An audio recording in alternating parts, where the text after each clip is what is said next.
Hey guys, let me know if you can hear me. Let me get my mic closer.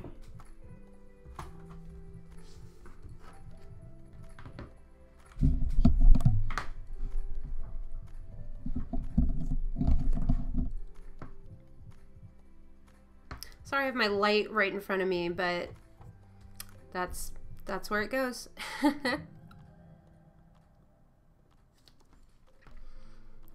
Oh, thank you, Carolyn. And hi, Serene and Mel Exnia. Probably saying that wrong. Feel free to correct me. This is our monthly stream for YouTube. I'm also live on Twitch, so I do have my chat over here so you can see who I'm talking to if you're on one platform or the other and you don't see that part of the conversation. It should be over there. You don't know who I'm talking to. Hello, Live Lockdown. How's everybody doing? And let me know if we're having any connection issues. YouTube looks like it's having a bit of an issue. So let me know if you can see everything and hear things. Yeah. Looks good over on Twitch. And today I will be working on Twitch sub art. So I have a few pieces that I want to work on. Hi, Activate, how are you? I was just mentioning I am streaming to YouTube and Twitch, so please feel free to let me know in chat if there are any issues or anything going on. Hi, Watery Star. And I'll be working on some sub art. I have 2 new subs over on Twitch, and I want to do a little plantify animal where I pick an animal of their choice, their favorite animal, something like that, and I'm going to do a quick sketch, probably some watercolor, and I'll add some plants. Maybe the plants are part of the animal, maybe they're just around the animal, but yeah, I think that would be just a fun little extra for subs when they first subscribe to my channel. So, doing well, awesome that you're dual streaming, yeah. Yeah, I hope the dual streaming thing will work. I tried it last month, since I try to do a monthly live stream for YouTube, but I don't want to neglect my weekly schedule for Twitch as well. So I just want to have everybody here hanging out, especially if people aren't super familiar with Twitch. They can still hang out on YouTube and hang out with me. So I'm doing well.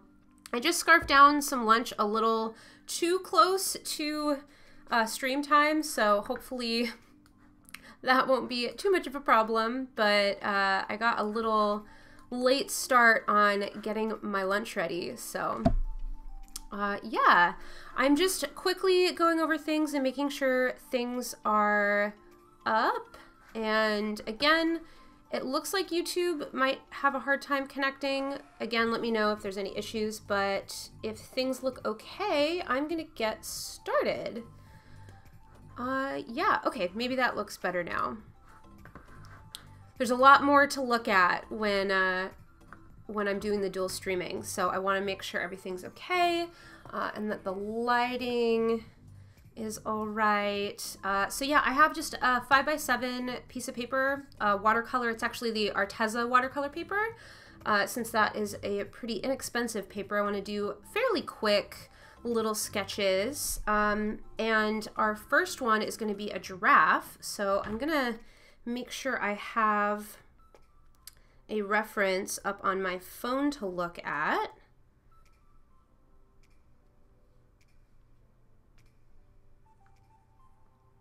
And yeah, we're just gonna be sketching and painting and kind of relaxing. Let me know if anyone has questions. Let me know how everyone is doing.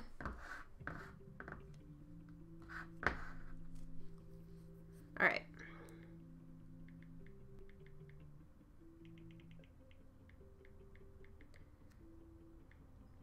And just to let any of you know, if you are Amazon Prime members and you're maybe not familiar with Twitch, or maybe you're on Twitch but didn't realize, everyone with an Amazon Prime account can have a free sub to any creator or live streamer they want to over on Twitch. And so if you would like to give me sort of a free subscription at no cost to you, if you already have Amazon Prime, that is something, and you will get one of these fun plantified animals. So I figured I would throw that out because I know that's a newer thing, and I just realized that I could do that myself. So it's a pretty fun thing because it's not an extra charge or anything like that.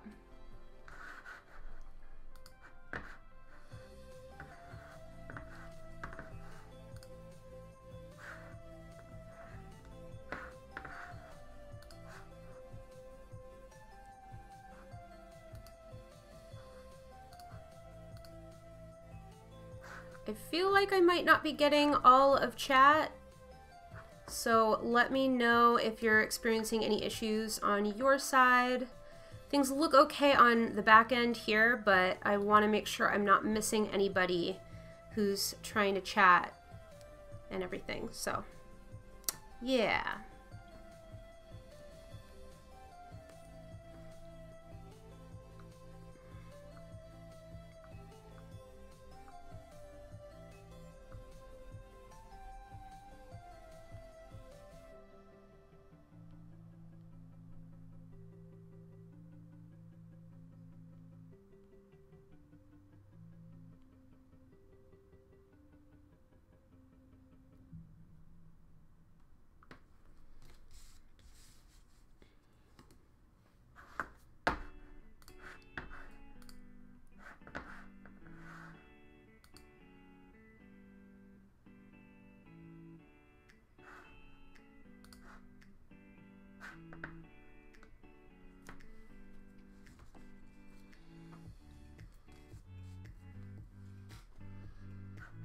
How are you doing, Activate?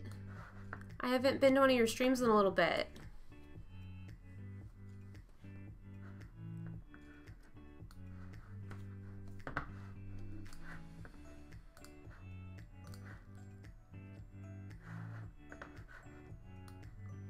Hey Sam, how are you?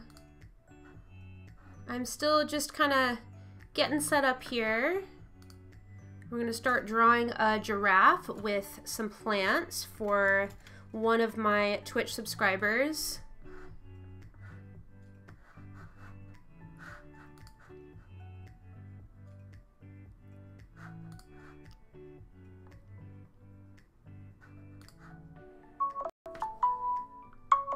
Sorry about that. That's my phone.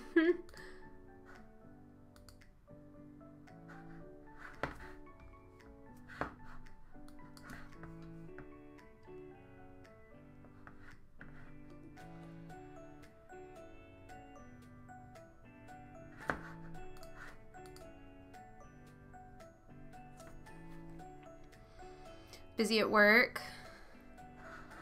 Okay. So I'm not missing too many probably, although I typically don't go on Twitch on the weekend. Yay! That's exciting. Yay for next month. I'm assuming that means June since we're already in May, which is craziness to me.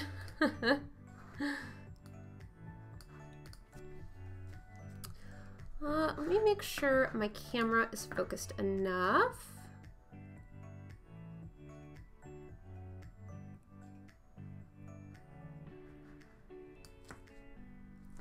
I think that's as good as we're gonna get. I always wish webcams could do a better job showing the art. I mean, I wish video, any sort of videos I do would also show the quality a little bit better, or the vibrancy of the colors sometimes, especially with watercolor. I know, it's already May. Sam, are you doing, or is anybody here doing Mermaid? I am not, but I'm really enjoying seeing all of the mermaids. I I feel like it's going to be really hard to see in this little tiny window. Hopefully that's going to be okay. But I have my reference here. And this giraffe is actually for Denise of In Liquid Color, because she so kindly subbed to my my Twitch account, my channel. So, oh, June, that feels so far away, but I'm sure it won't. It'll be here quick.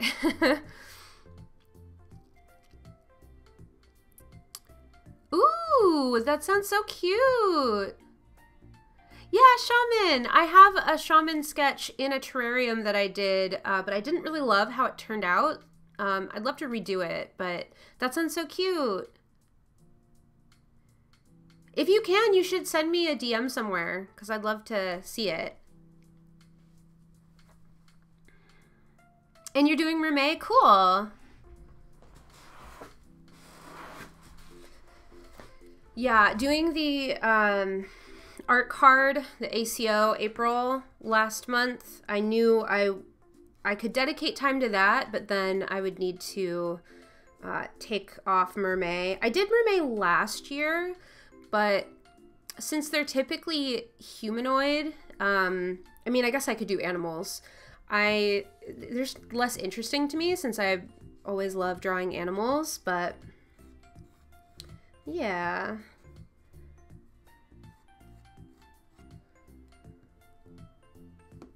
No, I don't like how this is turning out. Hold on.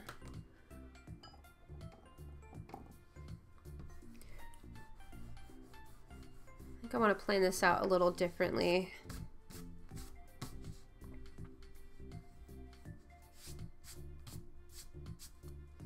And I feel like there's so many drawing challenges now. Aw, thank you, Sam, for the bits. Thank you so much. I used to have my little cup, but I think with doing the dual stream, I basically ran out of space on my stream for today. So,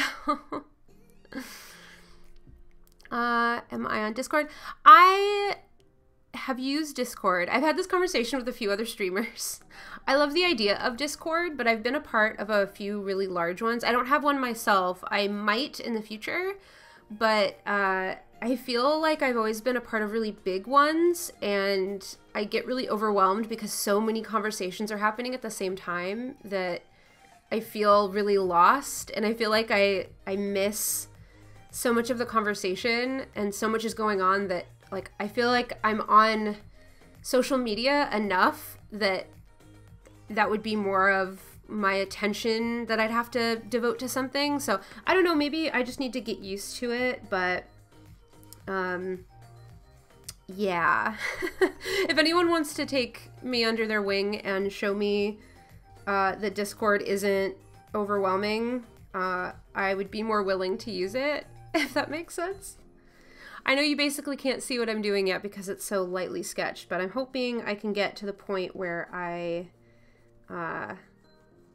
can do more darker lines and show you what I'm sketching.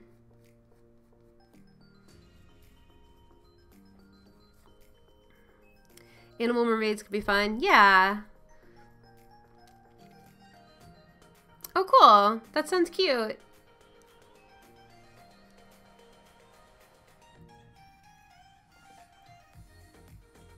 Really? I didn't know that. I know a few people that use the Restream website for that.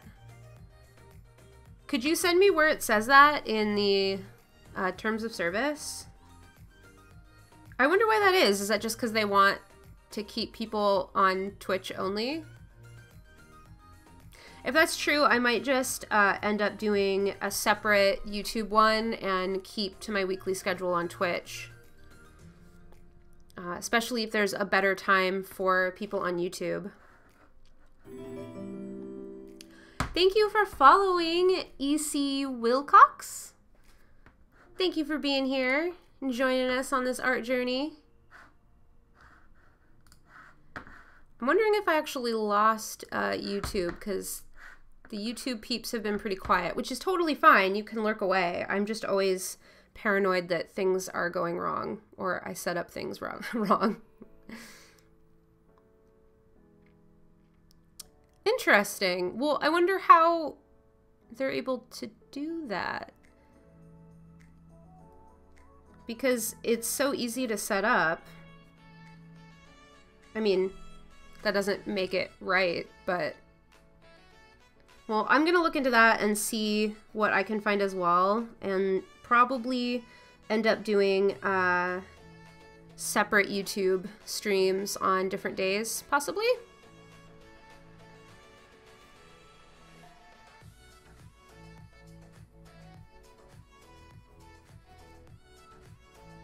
I just know a lot of people that are on YouTube and have found me on YouTube don't necessarily want to sign up on Twitch, and so I wanted to be able to keep my streams going to them too. That's really bright. Why is it so... that's a little better. Okay, I'll check that out. Thank you for bringing that to my attention.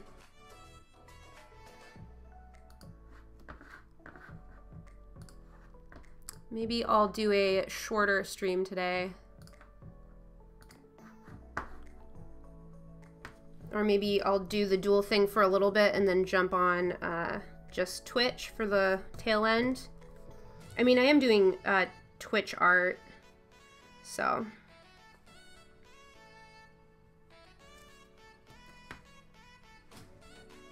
There, you can kind of see my sketch. It's still pretty light, so...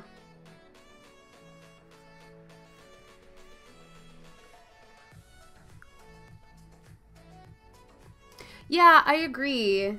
And there's such a big, it's such a big leap from going from affiliate to partner for Twitch too, that you'd think that, like, yeah, that makes sense for partners, but us little affiliates.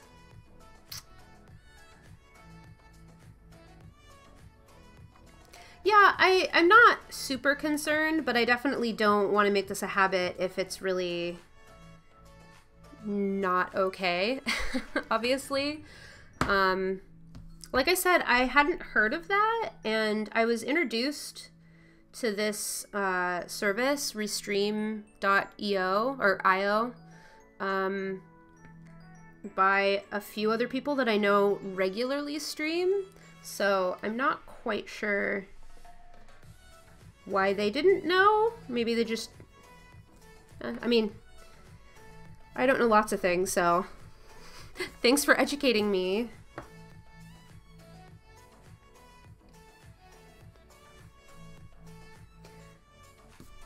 And I think if it were up to me, I would want to keep all of my streams on Twitch, and I might just focus on that in the future, just because I like the streaming.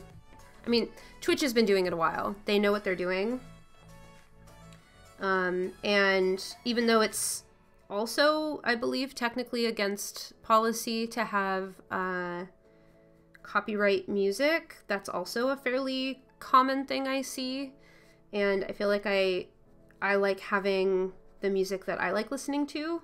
And with YouTube, I have to be a lot more careful if it's going to be a video later on, and that's why I have a special mix of music. It's not the end of the world. I like music with drawing a lot, so I don't want to have to worry about what I'm listening to. And just an FYI for anyone who's interested, what I'm doing today is essentially pretty much what I would do for... Oh, Amy, thank you for the follow. What I was saying was, this is essentially what a quicker commission would look like, that I typically have available at artist alleys and conventions and stuff like that. So it's not going to be anything super duper fancy, but I want to take a little extra time to make sure I have the lines down before I just jump on into painting. But this is just a 5x7, but I'm not going to go into an immense amount of detail like a lot of my larger illustrations are or tend to have.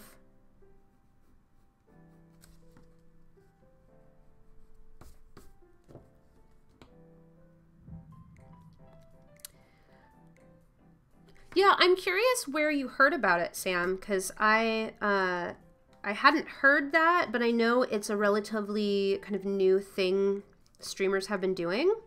And so I'm wondering if you're right and it's just, yeah, giraffe. I'm wondering if it is a new thing now that they've kind of caught on and they just don't want to do that. And it's totally within their right. I mean, it's their company, it's their platform, it's their servers. I can understand where they're coming from. I just hadn't heard it before.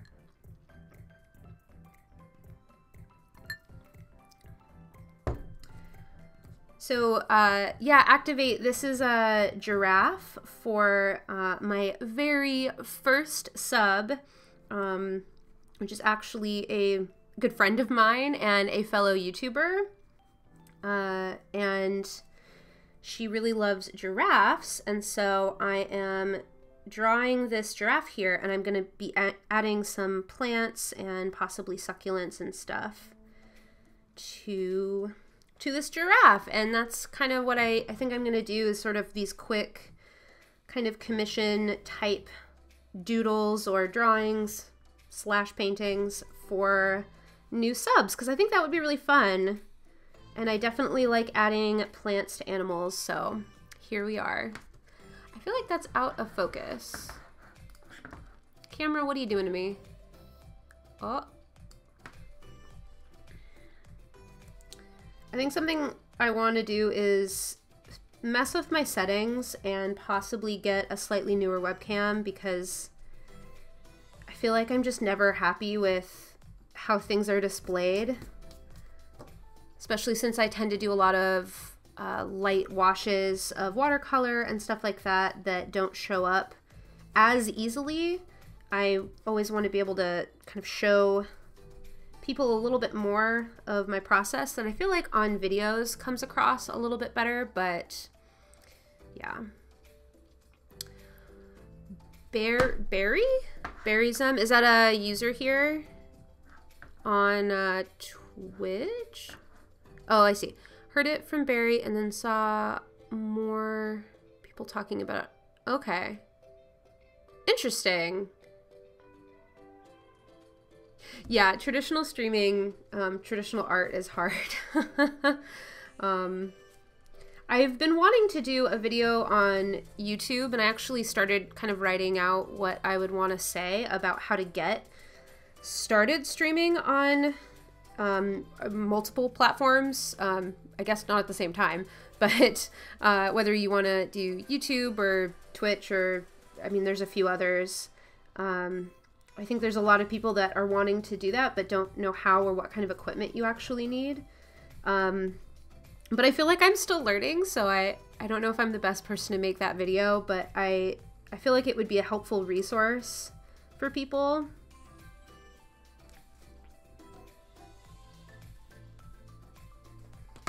This is kind of looking giraffe-y, right?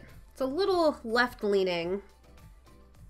I actually might mess with the ear a little bit, just to put it a little higher up.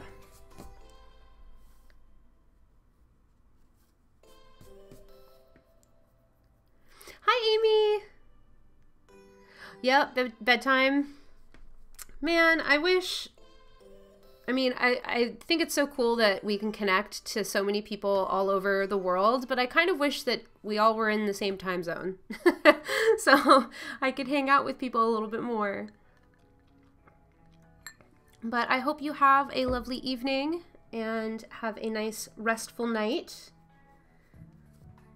And I am so excited to see more and more progress on your piece for the Animal Artist Collective. It's going to be so good.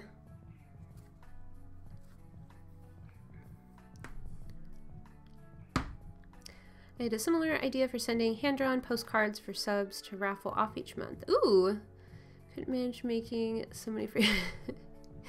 Yeah, I'm hoping that this will be just kind of a nice quick thing. I'm kind of under the assumption that I won't be getting a ton of subs all the time, so it won't be just me working on these constantly. I mean, I would be super grateful if I did have a ton of subs, but for now it's definitely pretty manageable, and I'm trying to do them pretty kind of quickly, like I said.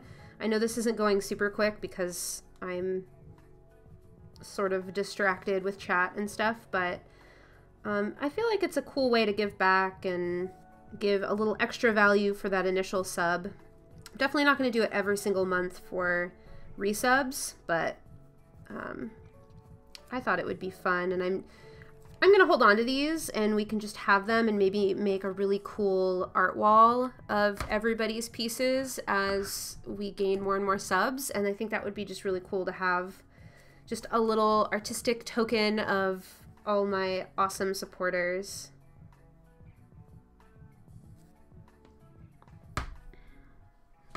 Sorry if you hear, I've noticed that my table started creaking when I lean on it. I'm sorry if that's really loud. I don't really know how to fix that. See, yeah.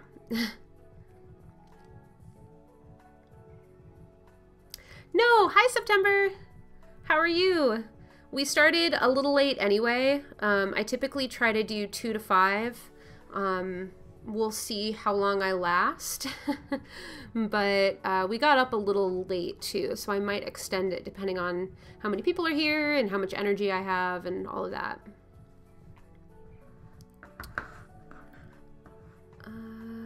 You could have it stack first and help manage it and reward long-term. Yeah, that'd be cool.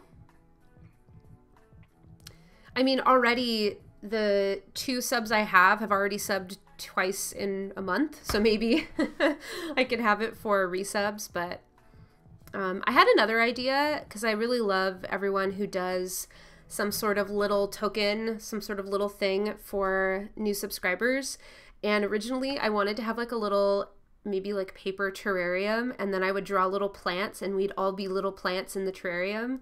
But I realized that not a lot of people know about all sorts of different kinds of plants, and it would get really full eventually. But I thought that would be really cute. And originally I was thinking of doing like an artist trading card size, and I'll probably start doing that eventually when I get to a certain amount or if I get more regular subs. But I wanted to give myself a little bit of extra space to draw and for you to see what we're doing. And these are my first supporters here on Twitch, so I wanted to reward them because they're awesome.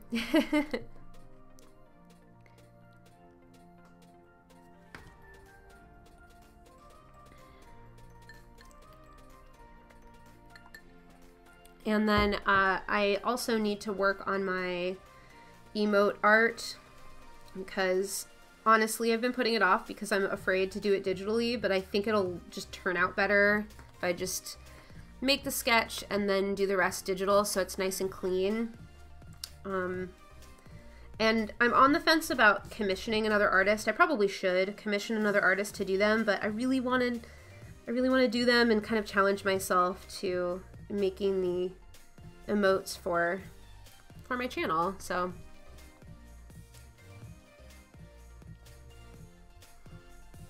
yeah, I think having an art wall would be really cool, especially if I can figure out how to have it kind of behind me when we do these streams and stuff. So yeah, lots of ideas. Always ideas, never enough time, right? All right, this looks enough like a giraffe, right?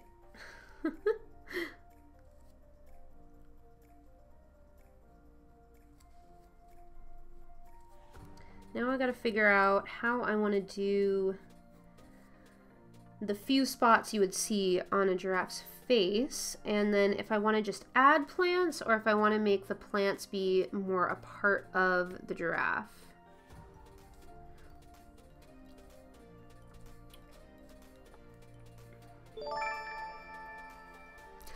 Oh my gosh, thank you so much, Rogue, for your subscription. You have to tell me in chat what animal you want me to do for your plantified animal. And I will probably prioritize that because you're here. Thank you so much.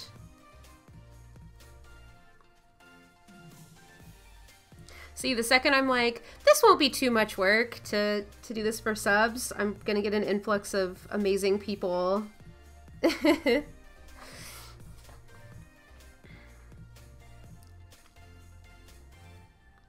Yeah, thank you for using that. Oh, thank you so much. Do you have a favorite animal? Yes, Claire, giraffes are cool, for sure. Thank you, Activate. That would be really helpful. I think a lot of it I'm starting to learn just about like how big they need to be and general like using programs. I just need to sort of learn it. Ooh, a river otter. Yes, definitely. Let me get a piece, a fresh piece out. I am going to have some ads because I'm playing through Spotify. That's the other thing is I typically do like Pandora on Twitch, but that I have paid for, so I don't have ads. But once in a while we're going to get ads here. Sorry about that. All right, river otter. I'm just getting some reference up because I do typically use reference for just about all my drawings. Oh my gosh, they're so cute. Yay. Great choice. Let's see. I think I want to have it like this. And now we're going to get all the ads, so that's fun. No worries. I'm getting to the point with the giraffe that I need to make decisions about kind of some different things. And so it's actually a nice little break, and I'm pretty sure that she's not in chat now, so I'd rather work on something for someone who's here. I can always go back to that. You went to the zoo today? Yeah, my husband loves the river otters also. I mean, I love them too, but he always gets really excited when we go to the zoo. Oh, they're so cute. I actually saw, I think a type of river otter when I was in Germany at the Berlin Zoo, and they were the strangest otters I had ever seen. So you walk up and you start hearing these meowing sounds. I forget what kind of otters they were, but you start hearing these meows and you're like, what is that? And you look over and there were like 5 little otters running around and like coming up to where people were at the exhibit and meowing. And at first I was like, that's so cute. It's an otter that's meowing. And then they wouldn't stop and it actually got pretty annoying. But I thought that was so weird. But maybe I haven't seen enough otters in my life to know about all of them. You can do the artwork. I'm happy to downsize them. Oh, thank you so much. Yeah, part of it is I do want to train myself to get a little bit more comfortable with more graphic design and more graphic art digitally, because I am so flowy with my watercolor that it is really difficult to translate to digital. And so I want to have kind of a digital style that I'm slowly but surely, you know, working on, but it's going to take a little while. Oh my gosh, they're so cute. Okay, I'm trying to figure out what reference I want to go with. I typically like going to Pixabay. This is the app, but you can go online for anyone who wants free references. And so anything I make from this, I don't have to pay for copyright or pay for the photo. I typically start here, and if I can't find anything, I'll go to Google, but then I'll make sure to change the image enough that I'm not straight up copying someone else's photograph. So that's something that I do. Oh, we should definitely have it where it's in the water. That would be really cute. Maybe it's wading in the water, but the water is a bunch of plants. I think that's what we're gonna do. I like it.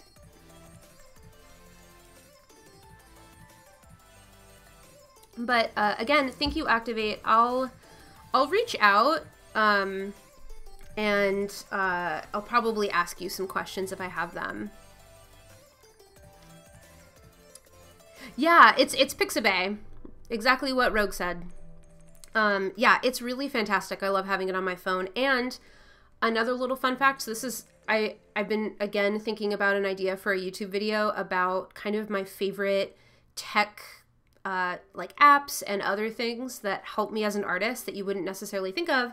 And Pixabay is really fantastic. And another one that I use is called Caffeine. If you've ever watched artists on YouTube and they're using their phone like in the corner and they have their reference there and they're constantly having to turn the screen back on, I have it activated right now. So you can, you know, turn it off, turn it on, and then I activate it, and that keeps my screen on. Obviously your battery is gonna, you know, drop down a little quicker, and I'm gonna need to plug my phone in soon, but I'll have my reference out, and then I can not worry about the screen dimming at all or turning off and then having to like open it again and unlock it and all that stuff. So just a little fun fact of how I operate. And yeah.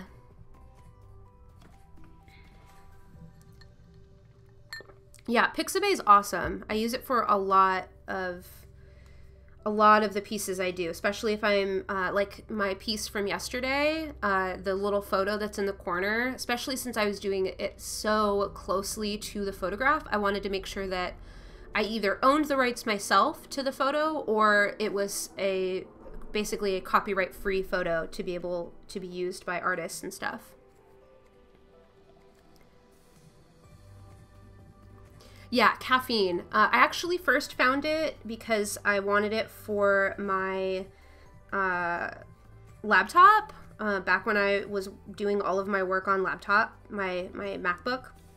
And I know that I'm pretty sure there's settings that you can change like in the preferences, but having an app that you can just click like on and off a lot easier was really nice. And then I realized that they had an app version, and it's so helpful. And it's a little thing you wouldn't necessarily think to use, and it's free. I didn't mention that. Most apps I have are free versions. I don't like paying for apps very much. Oh, this isn't a river otter, is it? No, hold on. Hold on. I think that's technically like an, what is it, ocean one? Because they look different than river otters. Glad I caught that.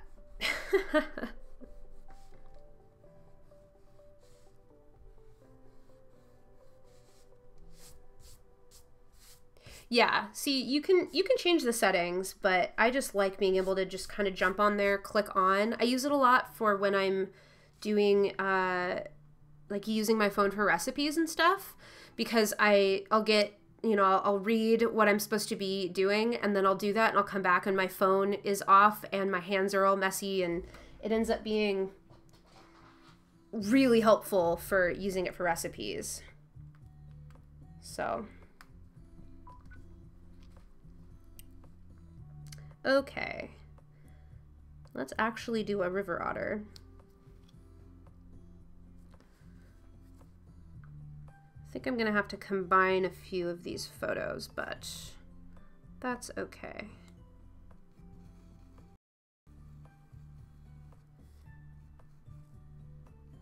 And what we can do is we'll have the kind of greenery and stuff sort of splashing out behind him, kind of like water.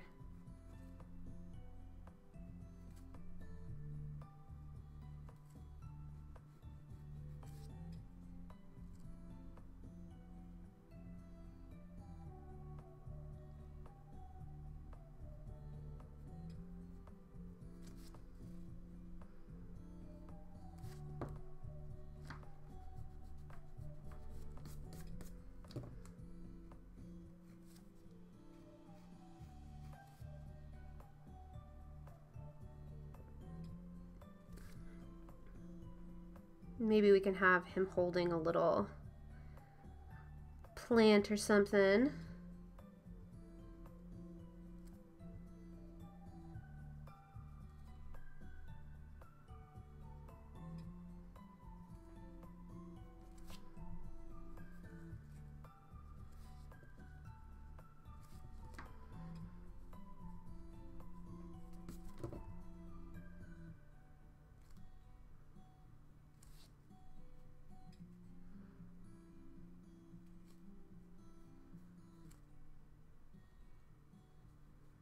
Another reason I wanted to start doing these is I want to get a little quicker with my drawing skills and be able to just get some more practice in using reference and not sometimes.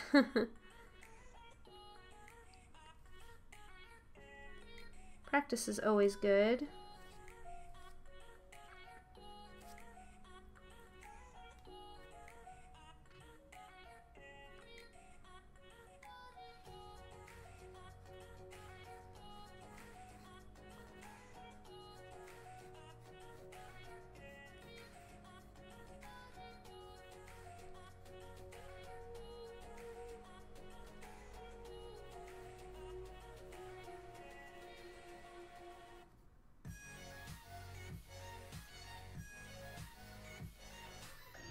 Kind of have little paws.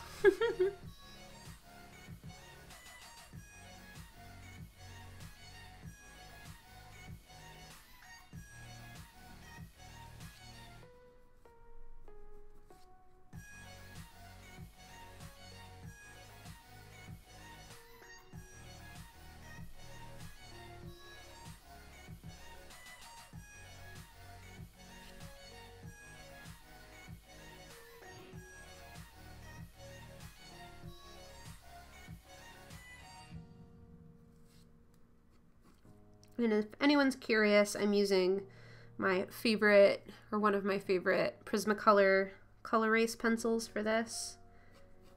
So they're mostly erasable.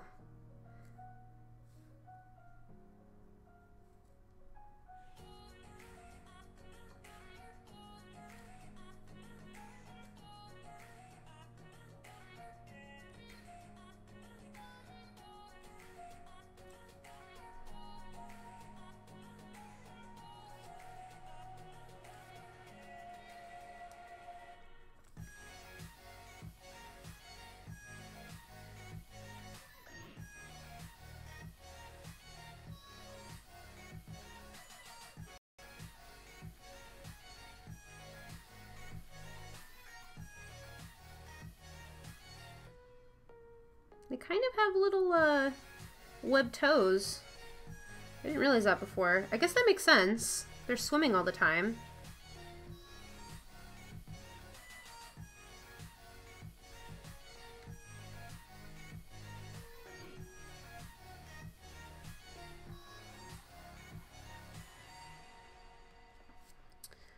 All right.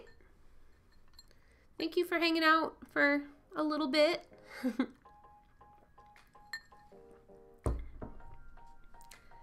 We'll be here until probably around 5 Pacific, that is.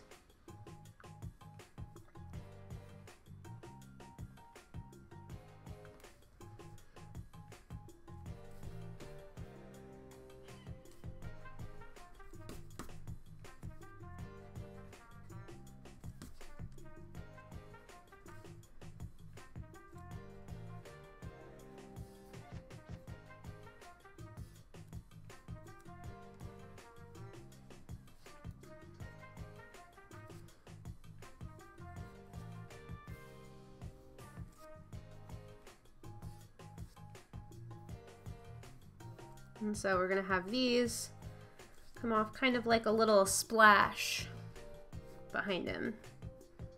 That was my idea, at least. Oh,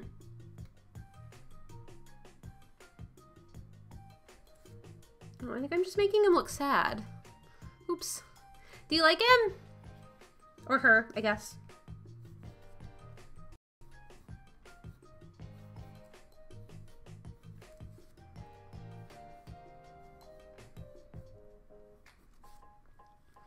And then I'll end up just putting your name somewhere on here. I think I might do this larger size, larger, I mean 5x7 is kind of large, for maybe my first 10 subs, and then I might start doing smaller ones just to make sure that everybody gets kind of, if I sign on too much work for myself, then I won't be able to do them, and I want to make sure everybody gets at least something.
Yeah, I thought it would be really fun. Plus, it's fun for me to see what people's favorite animals are, too. Especially if I hear a certain animal that I haven't drawn before and I want to maybe take this sketch and make it into a more elaborate thing that I would have as like a print later on.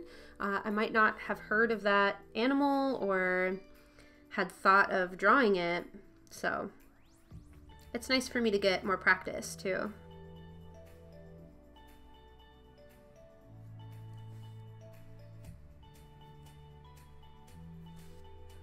So that's kind of like a splash, right? Sort of.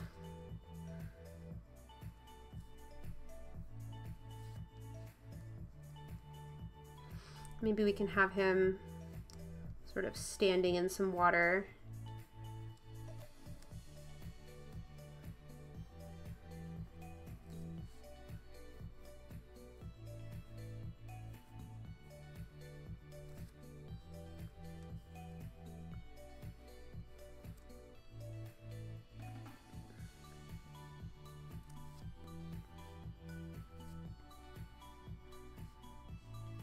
What do you think?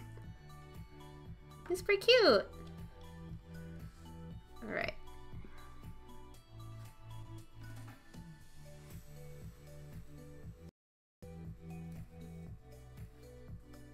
So,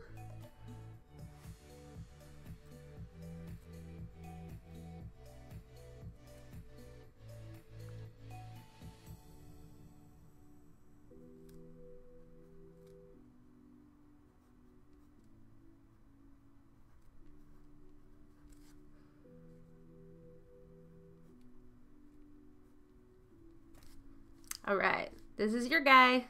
All right, let's add some color. Let's make sure we have these lines nice and solid. Do you have any particular preferences on what color the otter should be? More realistic or more whimsical?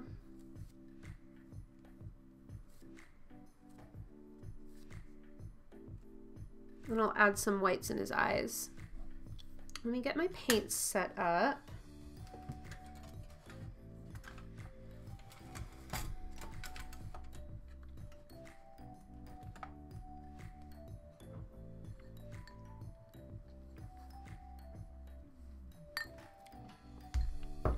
Whatever works? Okay. Let's start with the greenery. What paintbrush do I want to use?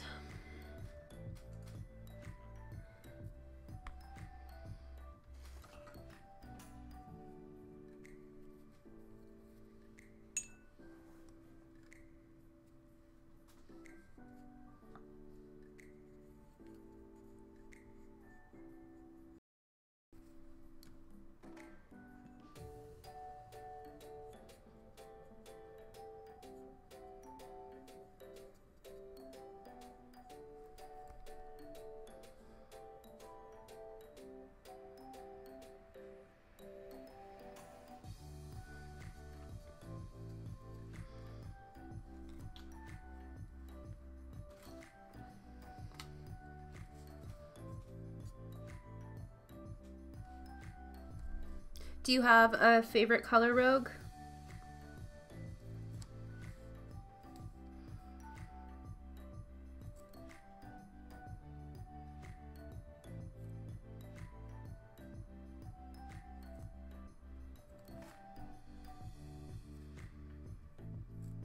Trying to take what I learned in my collab that I recently put up with Denise and be a little, try to be a little flowier. We'll see how that turns out. Red is your favorite? Okay, cool. Hi, Jacqueline. No worries. We are just working on some little animals, just kind of quick paintings for those that have decided to sub to my Twitch, because I thought that would be a really fun thing to sort of give back to the community, and I get to practice different animals. So we're working on Rogue's piece right now. They just subscribed however many minutes ago and wanted a little river otter, so starting to add some color to this little guy. And yeah,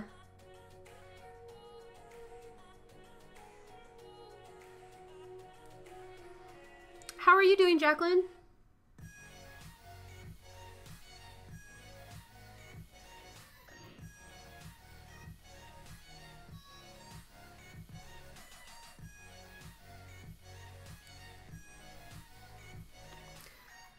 Hi, Jude. How are you doing?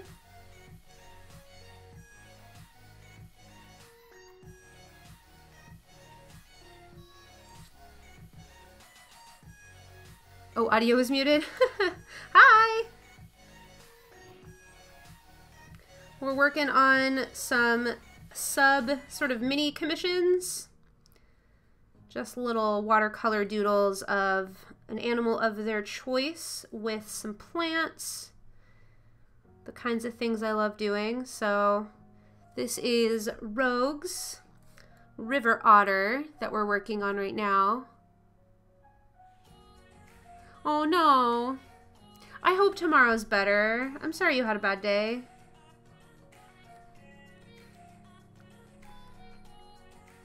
Yeah, a little river otter. I almost drew, are they ocean otters? Is that what they're called? Because there's a slight difference between them, and so I wanted to make sure I was painting the right one. Because their bodies are just a little different.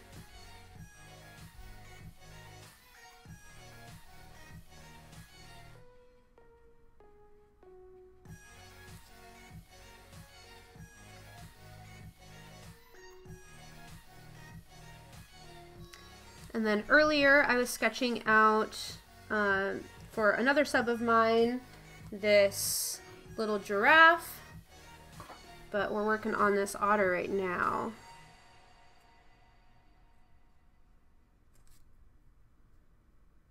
And hopefully this exercise will be both cool for the subs, but also will help me practice a little, kind of being a little quicker with my painting and sketching and stuff. Because especially when I'm distracted with chat, I can take forever. So I'm trying to get a little better about that.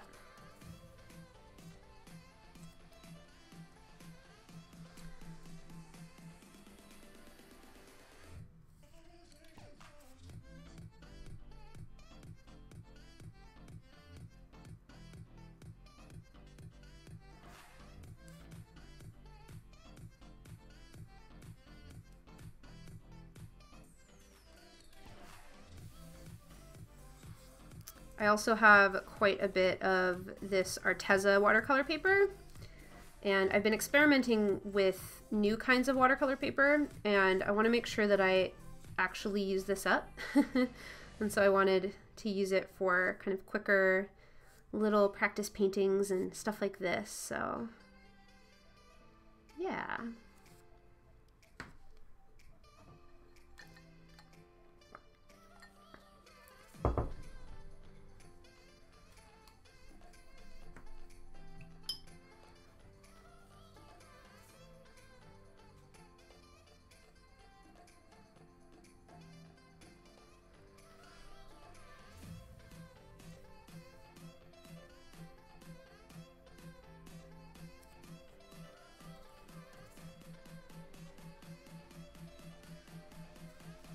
And if anyone saw my video from yesterday, I also was using a size 12 brush, and I'm using that again since I'm trying to get a little looser with my painting style.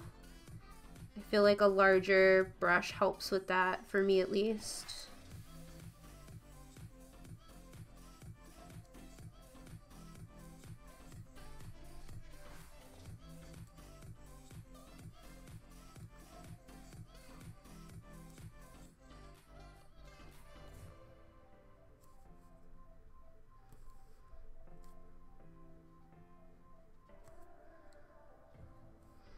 Maybe we can have some water kind of splashing off as well.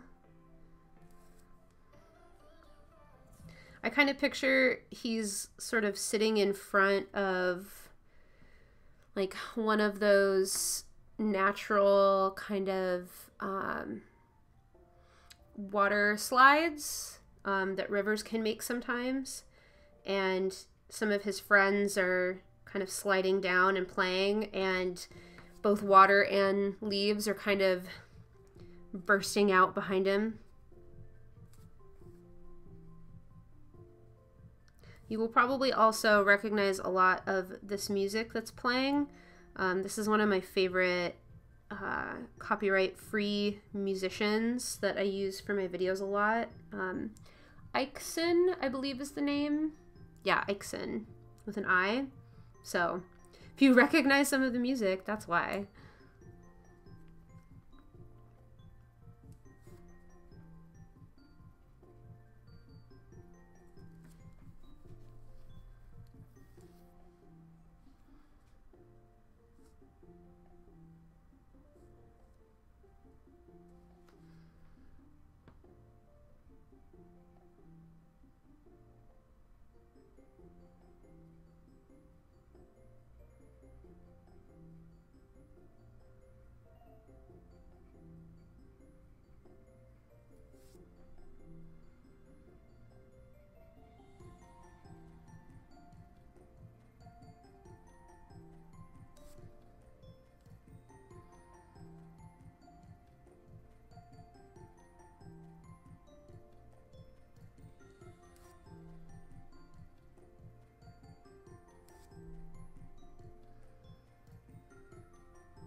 And as always, let me know if anyone has questions, you're curious about what I'm doing. I always feel like I'm not talking enough on streams. I know a lot of people, me included, like to just lurk. But if you do have questions, don't be afraid to ask.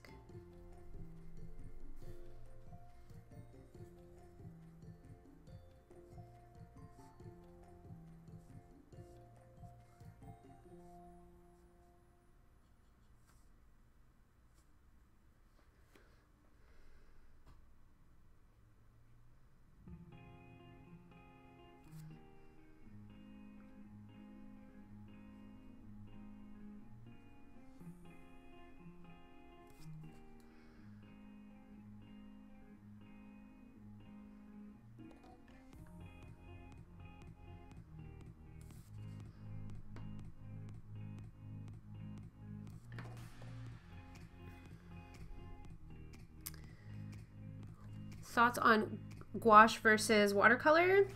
I have a very interesting relationship with gouache. I feel like a lot of people do. I love the idea of gouache. I love the idea of it being really super flat, and it's really great for scanning, and that's kind of what it was intended for when it was first made. I have had a really hard time using it, and I think that's because I'm so used to watercolor now that I try to add water when I should be adding white and things like that. And so I keep coming back to it with this idea of like, oh yeah, this will be really fun to play around with, and then I end up getting frustrated. So my thoughts are, I would love to sort of combine them here and there, depending on what I'm trying to do in a particular piece, but I need a lot more education in the gouache realm, understanding how to use it. Hi, Lana! And yeah, I'm not an expert. I've been watching so many videos on YouTube. I also just recently started using Skillshare, and I really want to sit down and watch some of these artists that have been using gouache for a while, but it is still pretty new to me. I have a couple pieces that I've done in gouache, but I basically just used it like watercolor, which is not what it's intended to be used as. So there's a lot I need to learn, mostly to get really nice, smooth coloring that like I sort of envision I'll get. I always seem a little disappointed, so. Oh, you did? That's so cool. Yeah, I want to just sit down and kind of put myself into sort of boot camp mode to learn gouache, and still kind of absorbing a lot of different things that I'm learning about it, but I haven't applied it a lot yet, so I'm hoping to do more gouache in the future. I have some really good, I have the Holbein, I have this mixing set, which is actually really high quality from my understanding, and I love the colors you get from it. But I feel like I haven't quite, like it hasn't clicked in my head, if that makes sense, how to properly use gouache. So I'm still absorbing, I'm still learning. And I think part of it is I need to go back, similar to my video where I go back to just doing a still life or copying a reference and just try to match the colors and figure out what I'm doing and possibly what I might be doing wrong that is inhibiting me from getting the results I want. And I think a lot of it comes down to practice. Yeah, water control. Yeah, and I mean, watercolor is water control also, but it's in such a different way. And it's both water control, but also white, and mixing in white is something you're just so not used to when you're coming from a watercolor background, especially if you've been doing it for a really long time. I think you have to kind of unlearn things a bit, if that makes sense.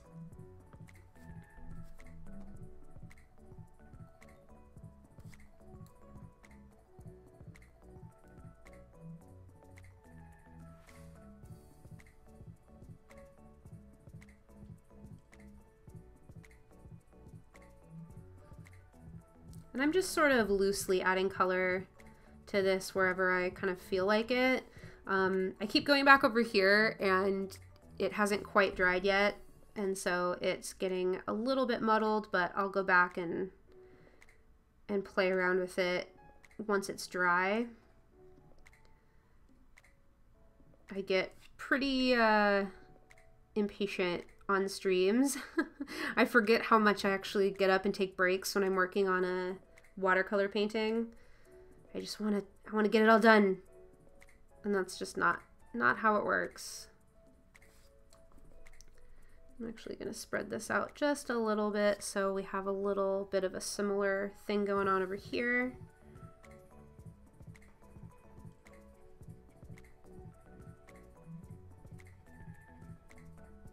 I do want it to be pretty loose and flowy, so I don't hate how it's turning out. And again, this is more of a quick piece.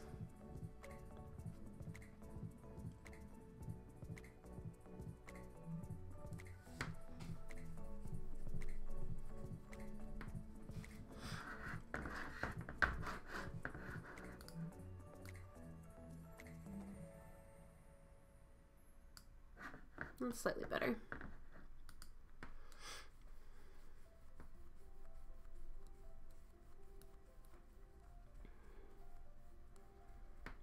Oh, thank you so much. Yeah, it's just a matter of taking the time and having fun with it, and that's why I haven't progressed as much, is I've kind of gone into it a little too hardcore. I'm gonna let this dry for a little bit and come back to him. And I need to be okay with it taking time and come back to it when I have patience to sit down and learn something new.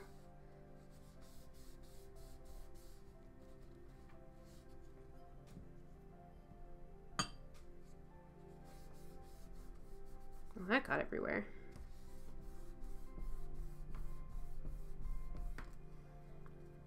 I had a little bit of paint that is trying to stain my table here. All right, so let me get my,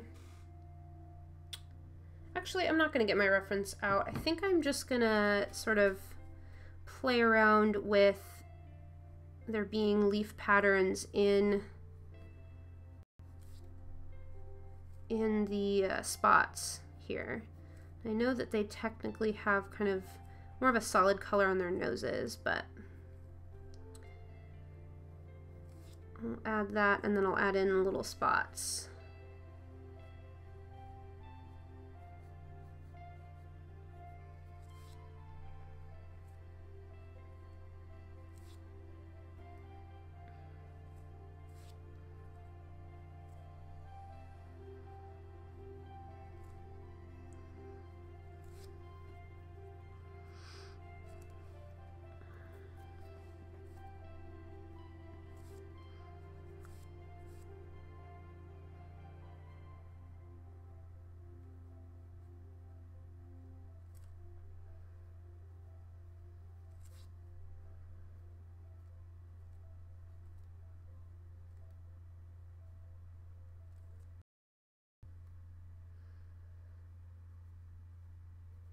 So these are meant to be kind of like the spots.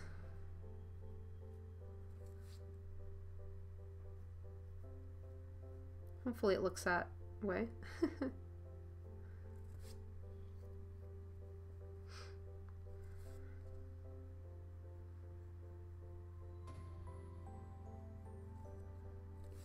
How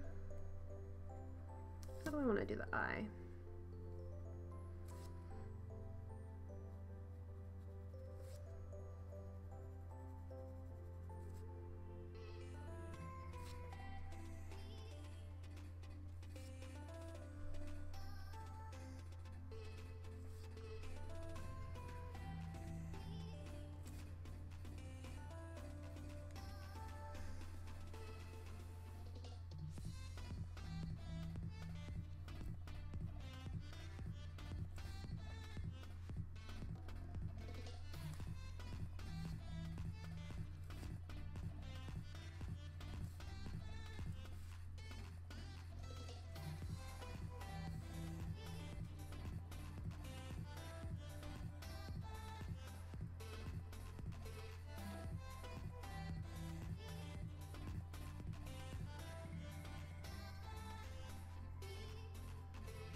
I'm not sure they have spots on their ears, but this one will. And let's have kind of a larger succulent maybe behind it. Yeah, let's do that. Oh, is the stream seeming laggy to you? Yeah, I feel like it's been a little laggy on my end as well. I'm not sure what I can do about that. I think it might be, I don't know if it's the servers or my internet or the fact that I'm using a dual streaming service.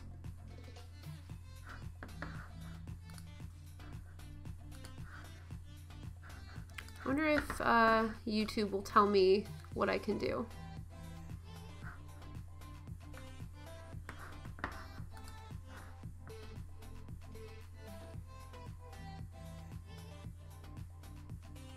Oh, you do? Yeah.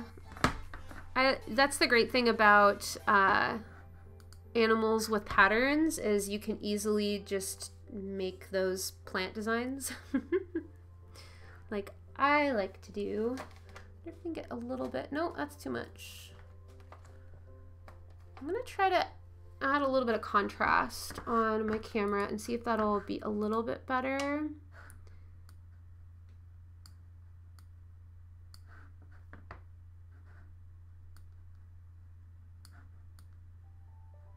No.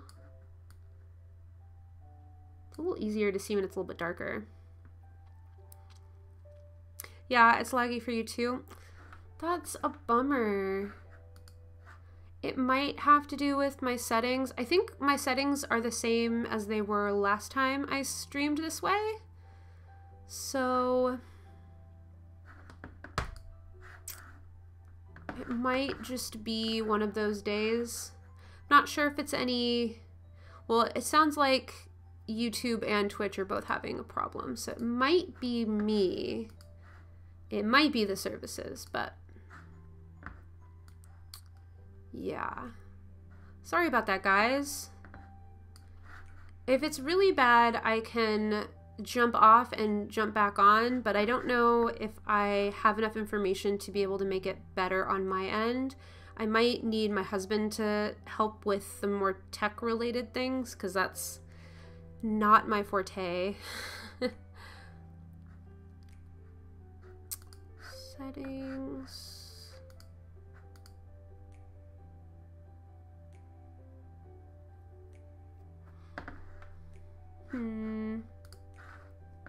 Has it been that way recently or throughout the stream? I know not all of you have been here the whole time, but I'm just curious.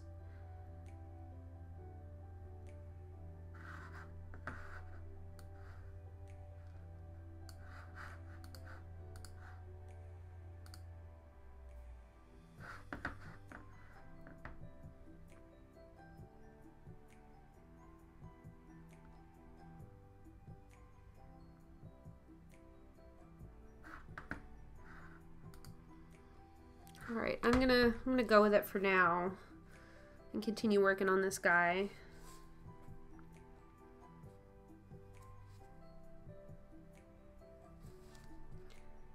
I figure kind of a floral mandala. There we go. I can say things. Kind of behind the head.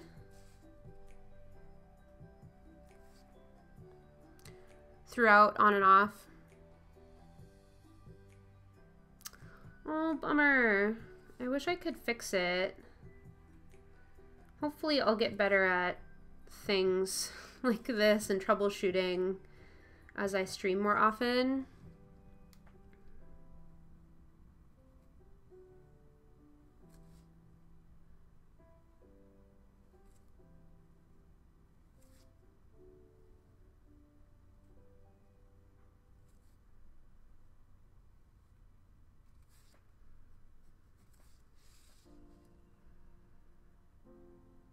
If I knew disconnecting and connecting again would help the problem, I would, but I have a feeling it wouldn't change much. It seems better now? Okay.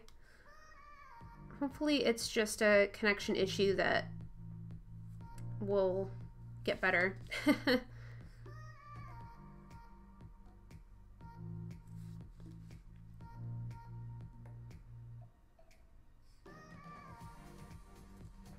So yeah, I'm trying to make it look like there's sort of a single plant kind of behind the head that's sort of jutting out on all ends. If that makes sense.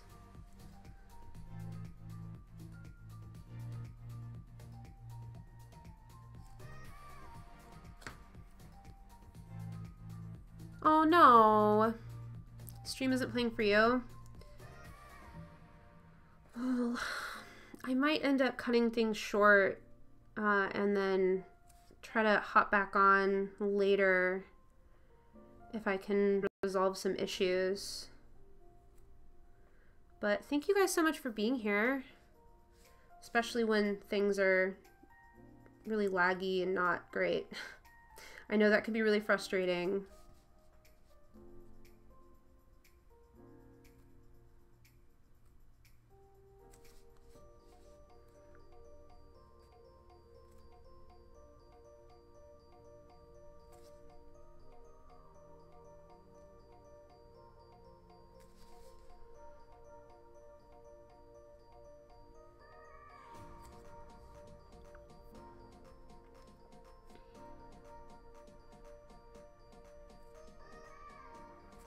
I wonder if Twitch can tell me any information about how things are running and if I can fix it.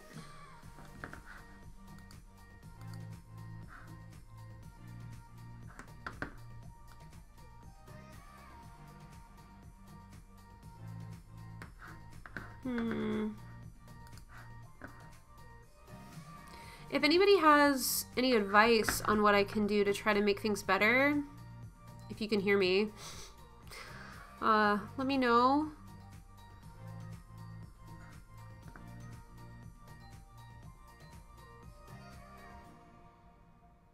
Because it looks like it'll be fine and then it'll change kind of randomly.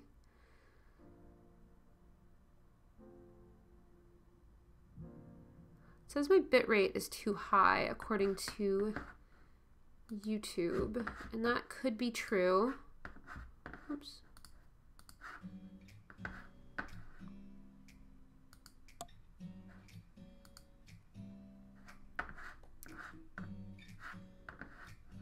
Can I change that without getting off stream? Maybe? Let me know if that improved anything. I did something, but I'm not sure if it actually applies it immediately or if it's something I'd have to like kind of log out of and come back to.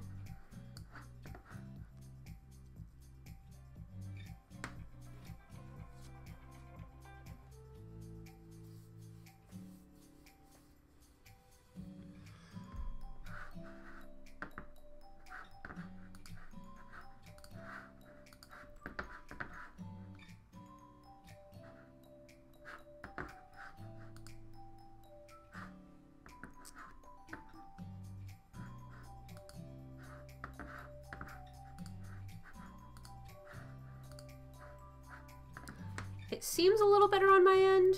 Has it changed for you guys at all? I think I was streaming at too high of a bitrate, which, to be honest, I don't really understand. But I did what YouTube told me to. Maybe that helped.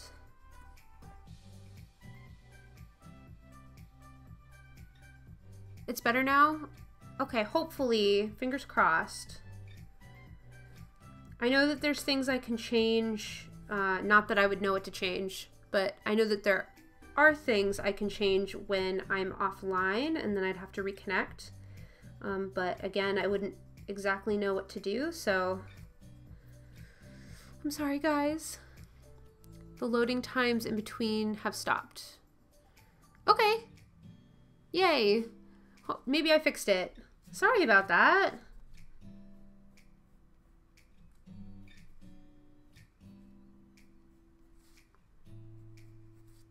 Okay, I think I'm just about done with this guy. Most animals I draw, I call guys, because to me it's a sort of genderless word. In case you were wondering why I do that. I just do.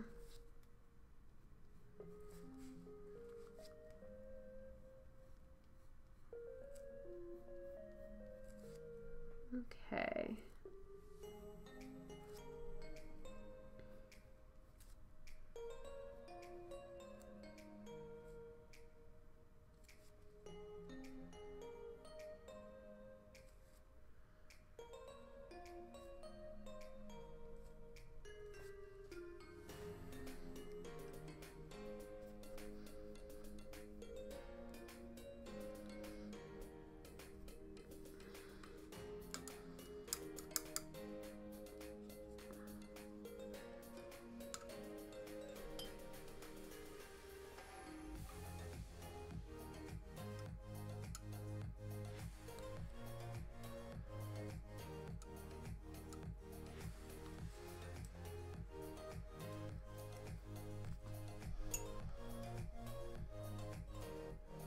You do the same thing. Yeah.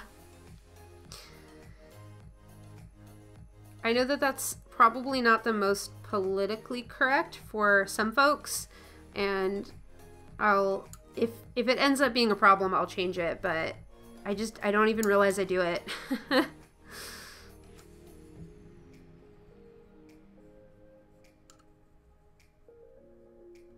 It also doesn't help that I live in a household full of men, both animals and my husband.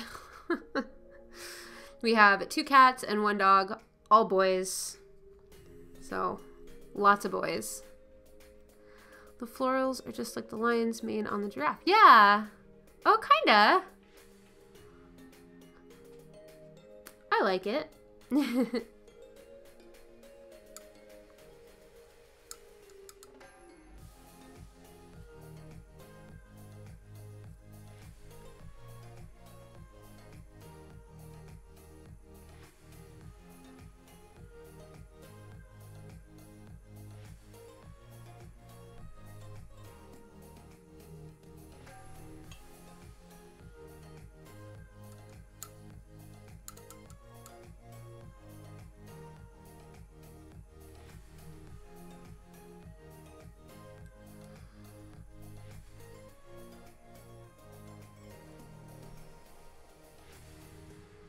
Oh, I'm so glad that it's better. I'm so sorry. I am still so new to all of this. Oh, I'm so sorry you haven't been having a good day. I hope your day improves. I'm glad that I'm helping at least somewhat. I'm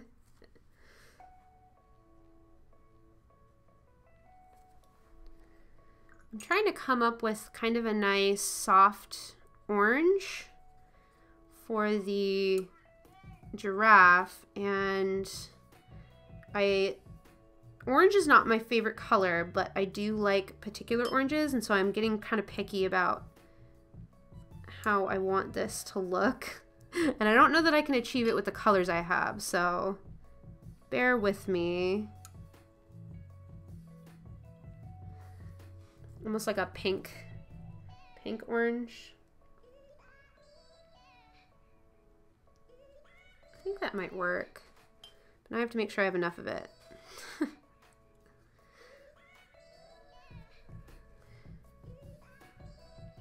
Oh, nice. Yeah, I know it's not my fault, but I never want people to have a bad day and then be frustrated by my stream.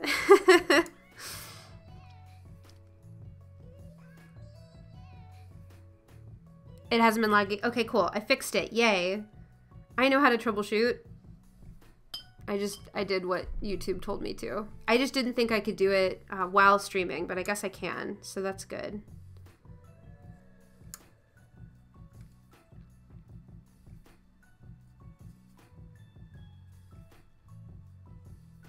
Okay, I think I'm gonna stick with this color.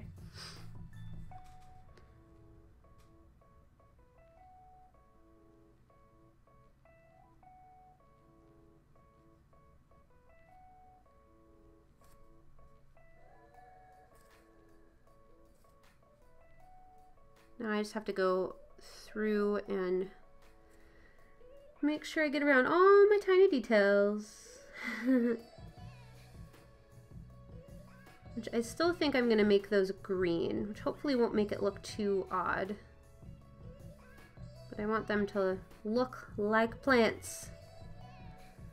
That's what I do.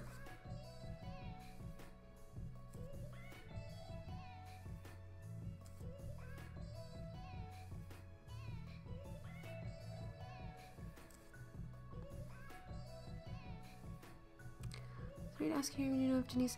I believe Denise is feeling better. I don't know to what extent. I know things have been rough for her. This is her piece, actually. And I know that looking at her Instagram stories, it seems like she's had a lot of really fun things going on, like hitting 20 was it 20,000 subs on YouTube, which is fantastic. And some other things that hopefully have been cheering her up. Pain-wise and stuff, I'm not sure. So I know I'm hoping and praying for some health improvements there.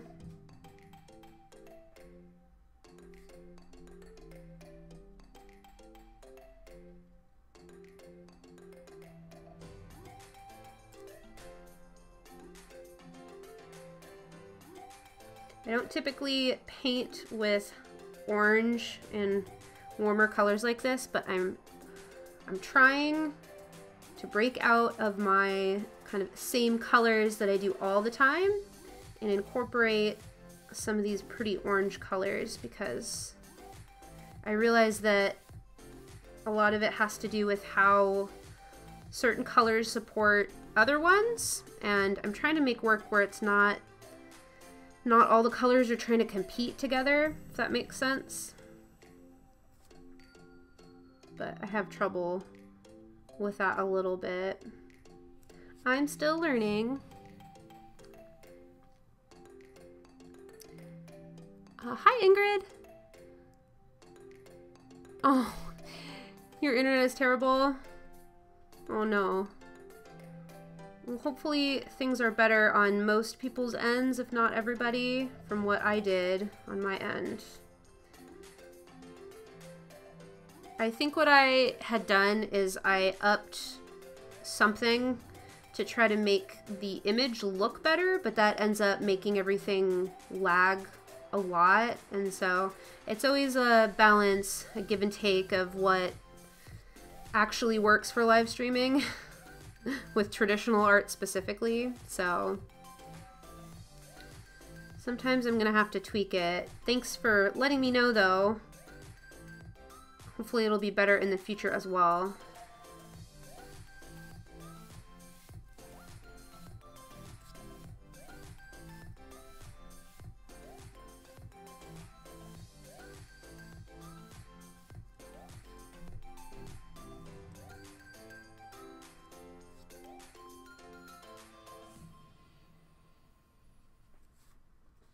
This is coming out a lot more on the red side from what I see on stream. That's another thing. I need to be okay with the colors looking different on stream, because they're never going to be exact.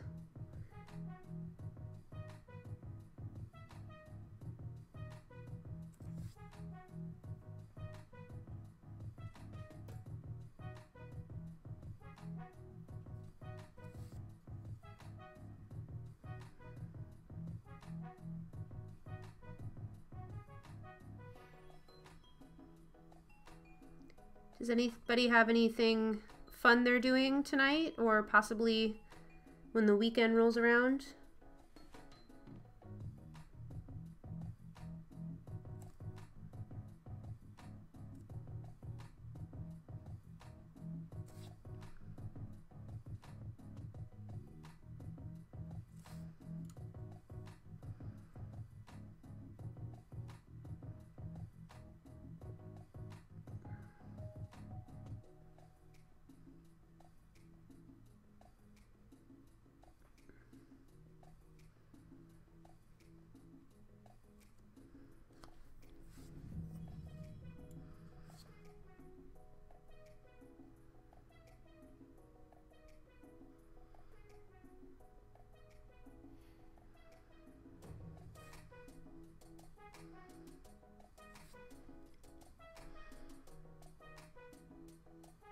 Okay, I hope your headache gets better. Thanks so much for the sub and for hanging out, Rogue.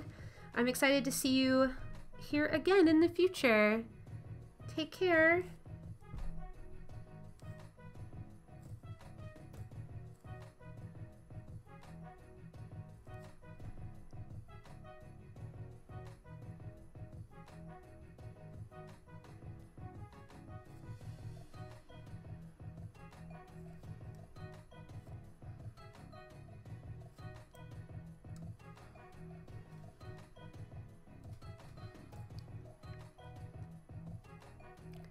I have only your stream and some painting left for tonight. 1 a.m. Where are you? I always like trying to keep track of where people are, but then I constantly forget. But it's really fun to hear where everybody's from.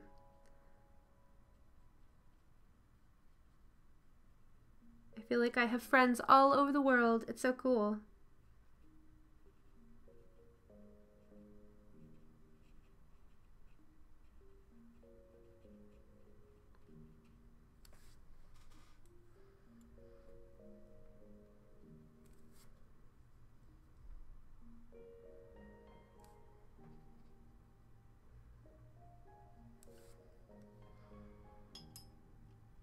Faraway Germany. I love Germany. Yeah, that would be how late it is there.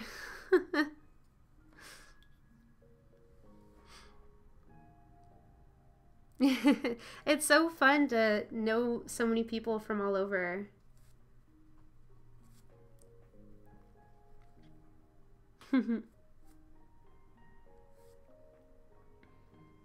Are you typically a night owl and like staying up late?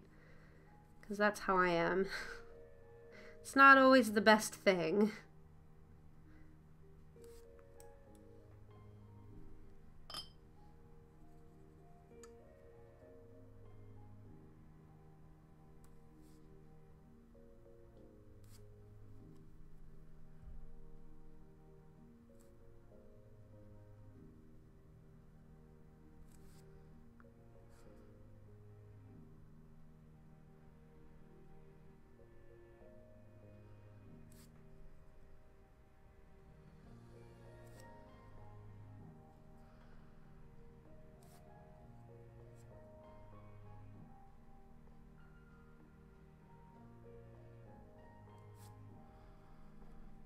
You like to paint all night, so you're a creative night owl.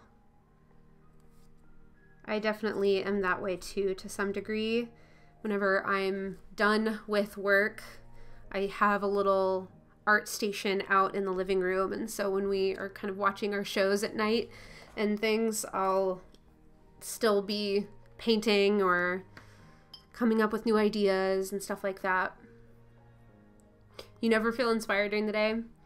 I definitely don't feel super inspired in the morning. I know a lot of people say that, you know, they get a lot of their inspiration in the morning, and I can't say that I relate to that super well.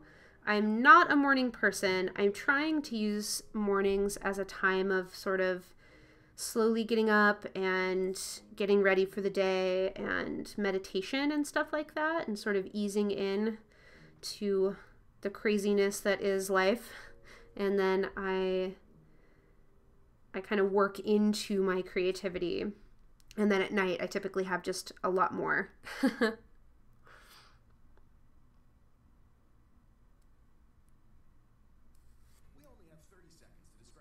Oh, guess we were overdue for some ads. Thanks, Spotify.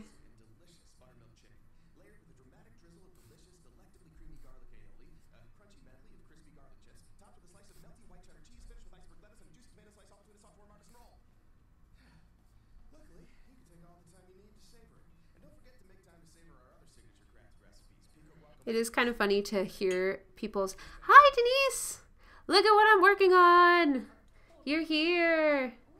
I was saying, I think it's funny when you do hear streamer or other people's ads on their Spotify or whatever. It ends up being very localized to where they live, and if you live in a different country or something like that, it can be so different, and I think that is kind of funny to hear commercials from different places. So. Oh, hello, Bashful Bastion. How are you? Thank you so much. Yeah. And then we got a sub earlier. I'm still waiting for it to dry a little bit, but we did a little river otter for Rogue. I still need to color the otter, but I have a lot of the background done. Yeah, I'm trying to make these pretty quick. I ended up doing 5x7, but I'm wanting them to be more sketchy and loose and not too time consuming. Hi to Seek. How are you?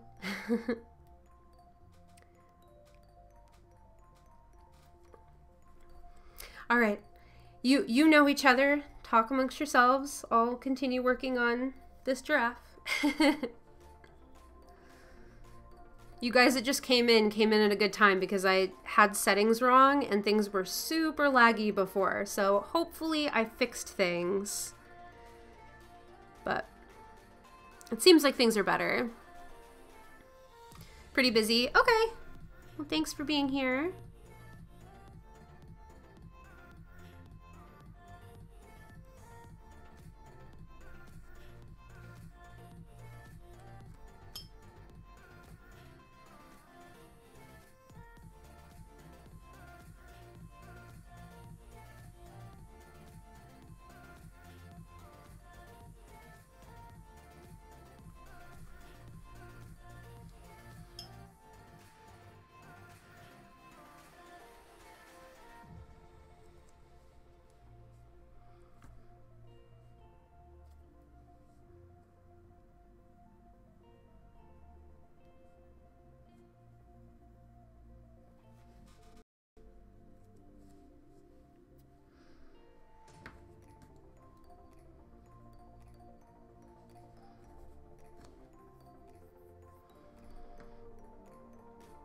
Yeah, it's interesting having the multi-stream up, although I did hear from Sam from Samby Awesome informed me that apparently this is against Twitch terms of service.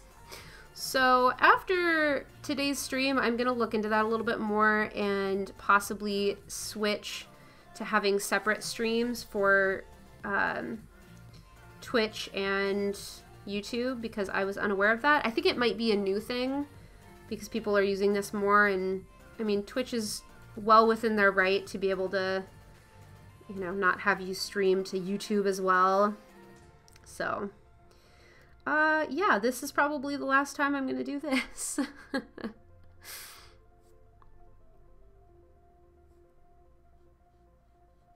That's a big reason I have so much of the screen with the chat up, because I see that chat where everybody from everywhere is talking, but I realize that if you're on YouTube or if you're on Twitch, you're not going to see the other conversations. And so I like that a little bit better, so you can see who I'm talking to and I'm not just having a conversation with invisible people.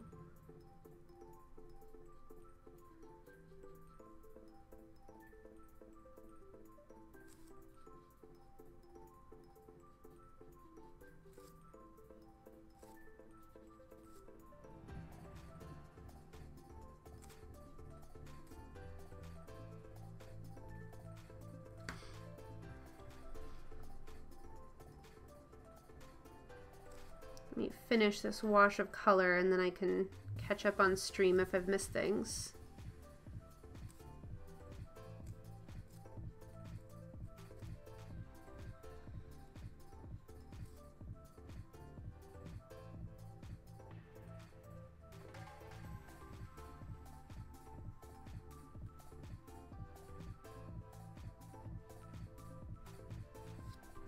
Denise, you have inspired me to try to be looser and use my large brush for other things.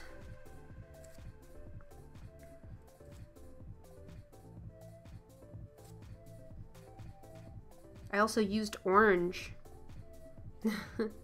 in my watercolor, which doesn't happen very often.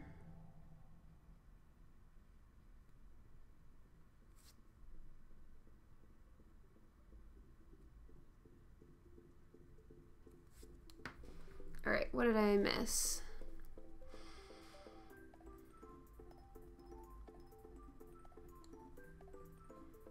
Today was pretty warm in Germany. Cool. Well, where you are, I'm sure the entire country has different different stuff going on.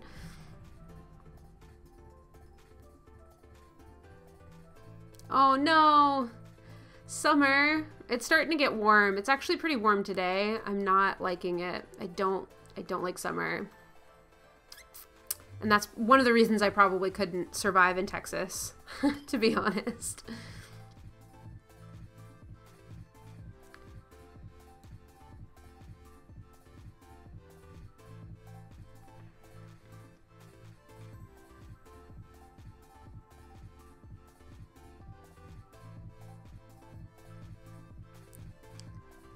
Oh, you like the gazelle? You want me to do Prince? I hadn't thought of it. I guess I could. Each of us could. That'd be interesting.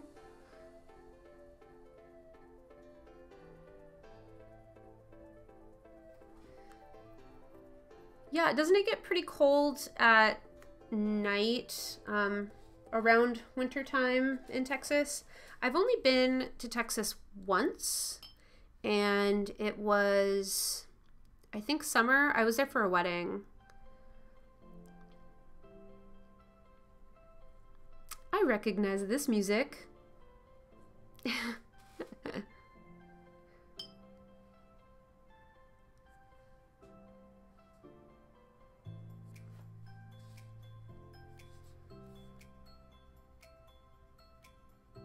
Okay, let me work on this this wash of color. Oh! Jasmo! Hello! Thanks for the host.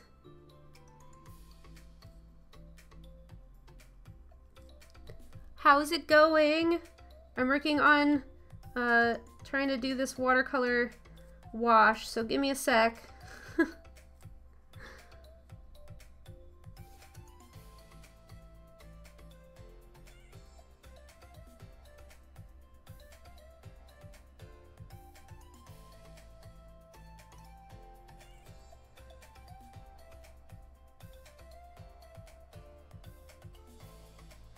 I was originally going to do a review on my channel of this paper. This is the Arteza paper.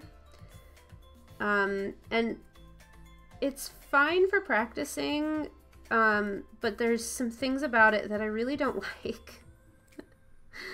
And every time I use it, I'm like, oh yeah, I don't like the texture or how certain watercolor lays down, I guess.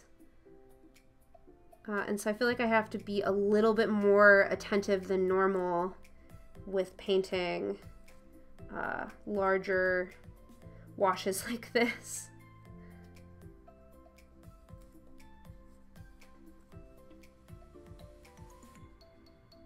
I do want to do a review of the water brushes. I actually have a lot of water brush brands. I have like maybe 8 different brands or types, and so I was going to do kind of an overview of what I have and how I use them and stuff, because I get a lot of questions about water brushes. So those from Arteza I will probably do kind of a review of, but I don't know that I'd do it of the paper. Plus there's so many Arteza reviews out now, I feel like not that interesting. All right, let me get caught up.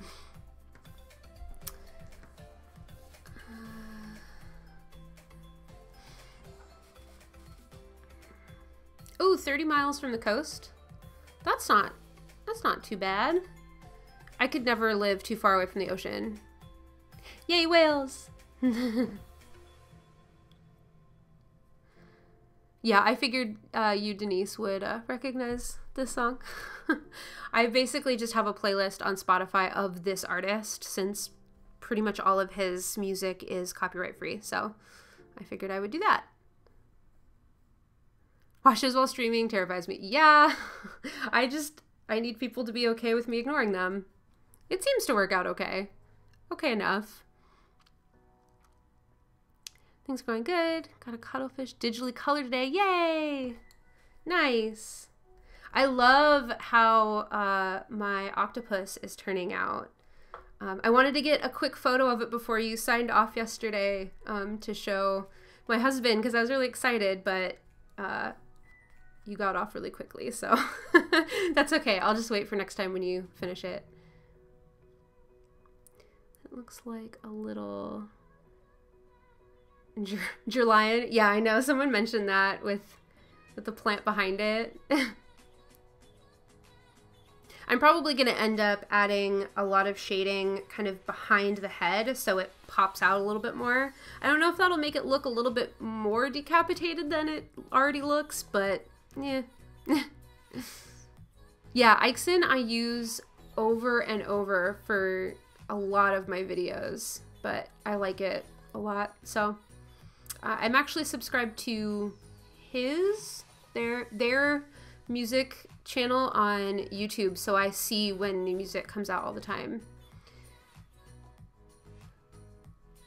Hi Kira. Kyra, probably Kira. I'm so used to the cold that 70 degrees is hot to me. Yeah. It's probably not even that hot here, and I already feel way too hot, but I know that my body just doesn't deal well with hot very well, so.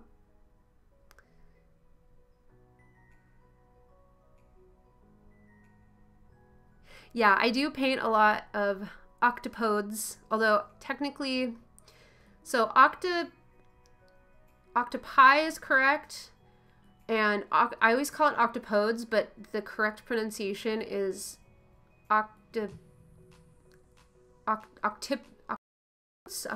something like that. It doesn't actually make sense to me, but that's how you're supposed to say that.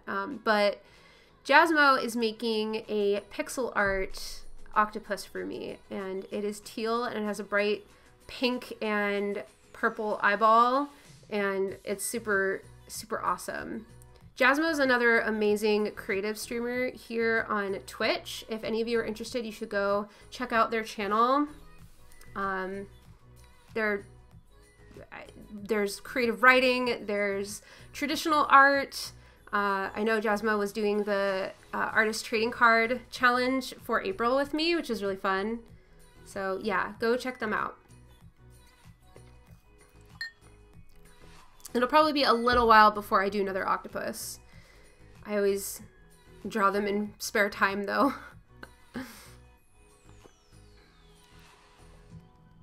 You like the pattern on the face? Yeah! I tried to make the spots look leafy, and I was gonna do a warmer green for those to pop that out a little bit.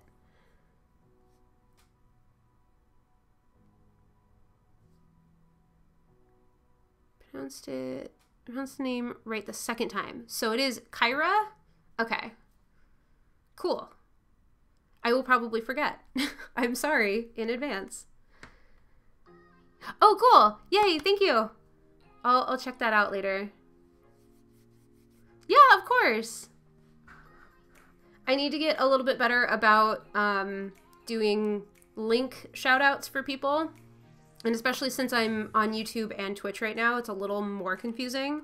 But it sounds like I might be doing not great things in Twitch's eyes. So I think I'm gonna not do the dual streams in the future and probably just do a separate YouTube one toward the beginning of the month. Because I do like these where I get to hang out with my YouTube fam, but I don't want that to take away from Twitch. So I think I'm just gonna have to add in an extra stream on both platforms. So Kyra's a cool name. That's really pretty.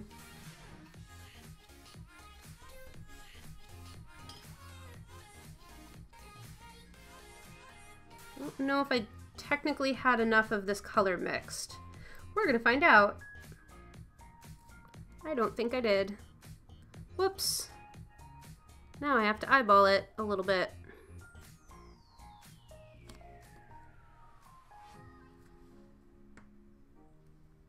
And then mix too much paint.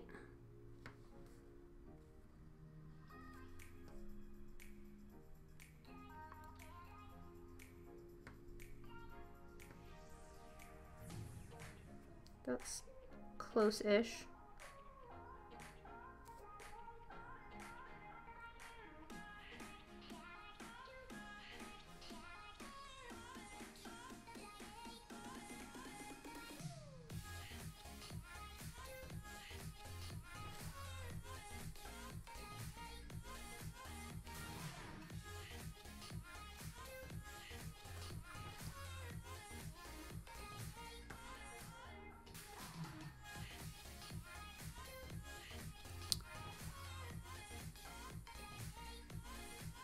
I'll get caught up in chat in just a sec.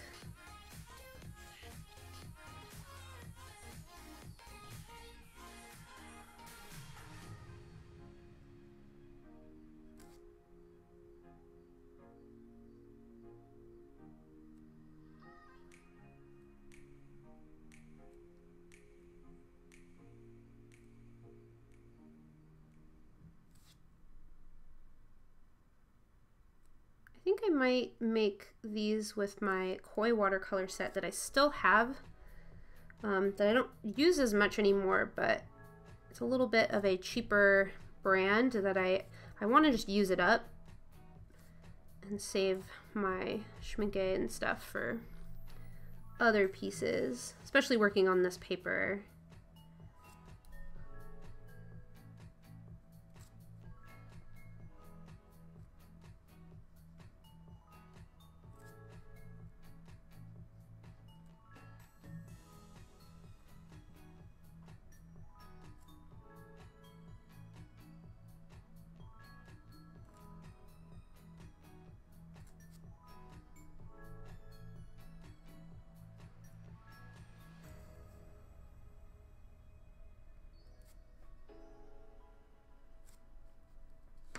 That's a little dark, but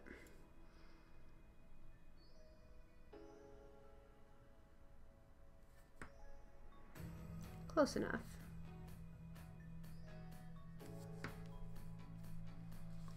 All right, let me get caught up. If you're an affiliate, you can't stream to another platform within 24 hours of your Twitch stream? Same with uploading your Twitch video. Gotta wait 24 hours. Interesting. Has it always been that way? I feel bad that I didn't catch that before. I'm also a fairly new affiliate, so oops. Okay, Denise. Have fun recording your voiceover.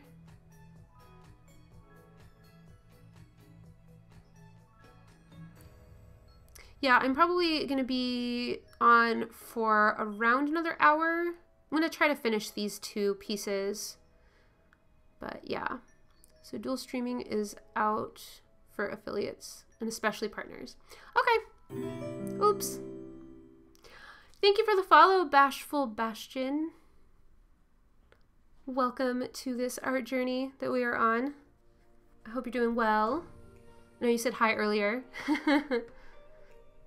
I appreciate that follow. Yeah, I need to go back and look at the terms of service a little bit closer. I just saw other people doing it and didn't ask any questions about if it was not okay with either platform, but that's not, don't do what I do, kids. Lana, this is the Arteza watercolor paper, which is okay for practicing. It's not my favorite for final pieces, which is fine for these sketchier pieces that I'm doing, but it's a bit of a challenge to work with when I started to work with cotton papers.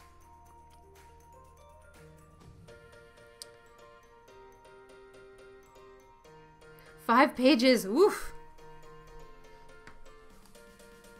See, that's why I typically don't write myself a script. I just sort of talk and then have to edit myself a ton.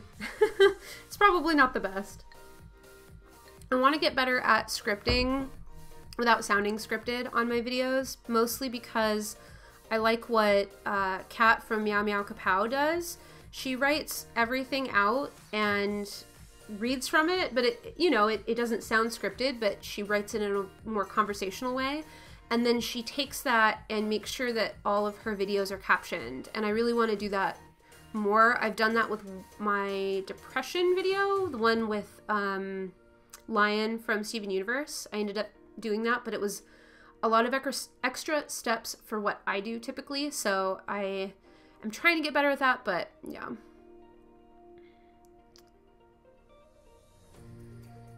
It's always been that way. Are the terms of service since I was dual streaming? Oh, okay. Yep. All right, now I know.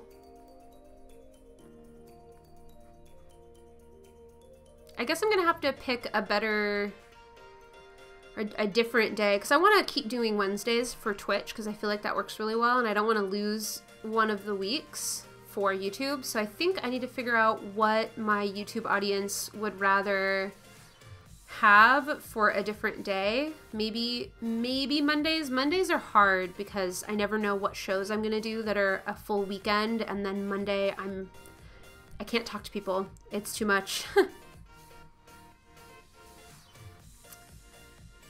Oh, the color spotlight. Yep. I mean, you have a lot of amazing information. I feel like I babble on my videos a lot. Your channel is very, like, very educational, where I feel like mine is more of like, I did this thing. Hi Sam, welcome back. We were just talking about writing scripts and reading, doing voiceovers for our videos, since Denise from In Liquid Color is about to hop off to do hers. Poo Poo Monday. Yeah, you were mentioning, Jacqueline, Mondays don't work as well for you. So maybe I can do it on, maybe I'll just do it on Fridays. That might be easier for people. I want to avoid doing weekends because I still consider this a part of my job, and I take it seriously. And I want to have weekends be kind of a separate thing where I don't have to worry about keeping to a schedule for anything unless I'm working for a convention or doing a show or something, which then I take off Mondays whenever I can. I know I started off doing Mondays because I had this idea of getting myself up in, at the beginning of the week, I could sort of trick myself into being like, oh, I get to hang out with all my friends on the internet and do artwork. And it ended up being a little bit more stressful than I thought it would be. And so Wednesdays work a lot better. So, yeah.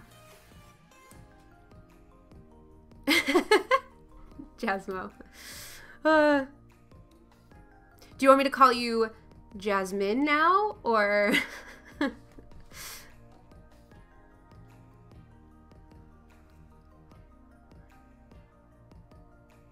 Oh, I see. So Mondays you're never really sure if you'll be able to make it. That's fair. Is there a better day other than Wednesdays that would work for you? I'd probably do probably Fridays. Jasmine's good? Okay, cool. That's what I know you as, so I figured. Yeah. Yeah. That's, I think, a big reason people get confused about my name on Twitch being Fairytale Fox, because I'm Jennifer Charlie so many places, but I wanted a cool name for Twitch, and so I'm Fairytale Fox, which is technically a part of my brand, because my stores are Fairytale Fox Designs, but it doesn't translate a lot of the time if people know me from either YouTube, Instagram, or Twitter, so any day but Monday. Okay, cool. All right, I think I'm gonna set this one aside and work a little bit more on this river otter. I have to figure out what color I want him to be. I think I might do brown, like a bluish brown. That's my nice technical word. I bet if Denise was still here, she would be mortified by what I call certain colors, because I don't know the actual names.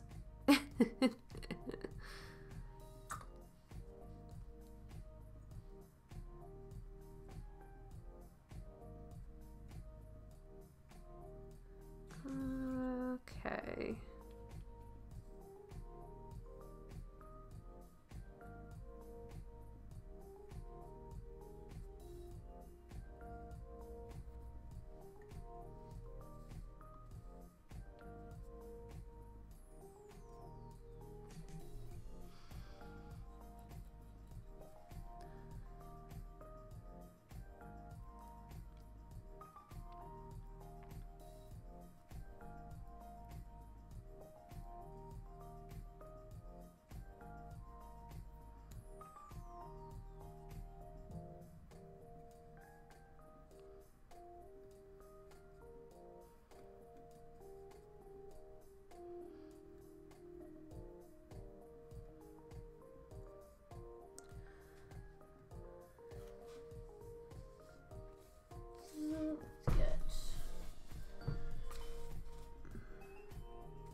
I don't like that color.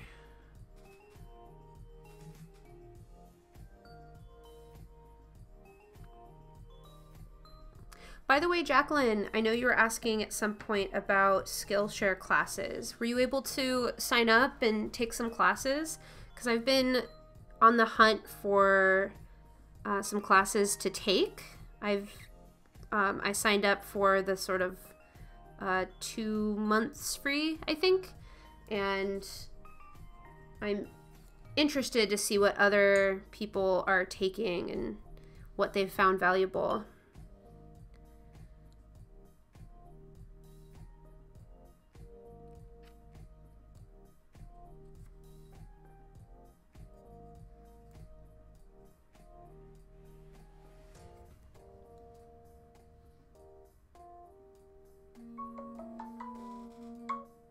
Hush phone.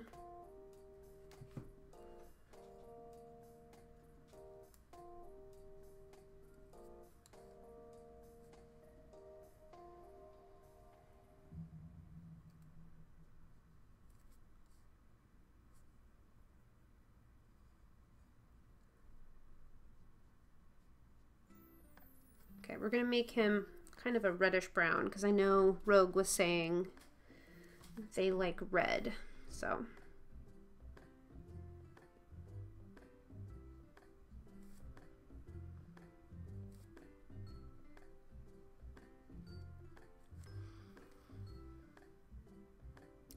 Oh, I'm blogging and using Adobe Acrobat. Cool. Yeah, I've been looking mostly for color theory and other kind of art business, entrepreneurial kind of things. I've actually been really interested in educating myself on art licensing, which I didn't know a ton about, and specifically selling on print-on-demand sites because I want to have more and more of my income coming from passive places, so printing on demand through companies, whether it's a company like Redbubble or Society6, or even other kind of more back-end things where a separate manufacturer makes products with my art on it. I've been looking into that a little bit more and figuring out how to get into that and possibly making art that's a little bit more product friendly, I guess. I know a lot of my stuff I have on Redbubble, and you can get it printed on mugs and tote bags and things like that, but I also want to go into making some of my art with the intention of it being like a pattern that I repeat, or you know, printed on fabric and clothing, and something that's more maybe fit for a t-shirt design, and kind of open myself up for a lot more options that way, because I'd love to have some of my stuff on more stuff.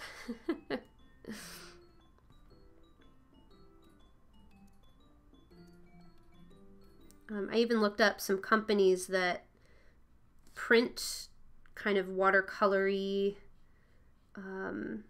art on their products at like Home Goods and stuff like that, and I'm trying to learn how to put together a portfolio and talk to potential clients like that, because I think that would be really awesome to see my stuff on things like that, especially since to do it myself I'm learning more and more. It's a big headache, it takes a lot of time, and even though I would get more money or more kind of profit from each product, it would be a lot easier and more simple to just have another company take care of that. So I've been looking into that a little bit more.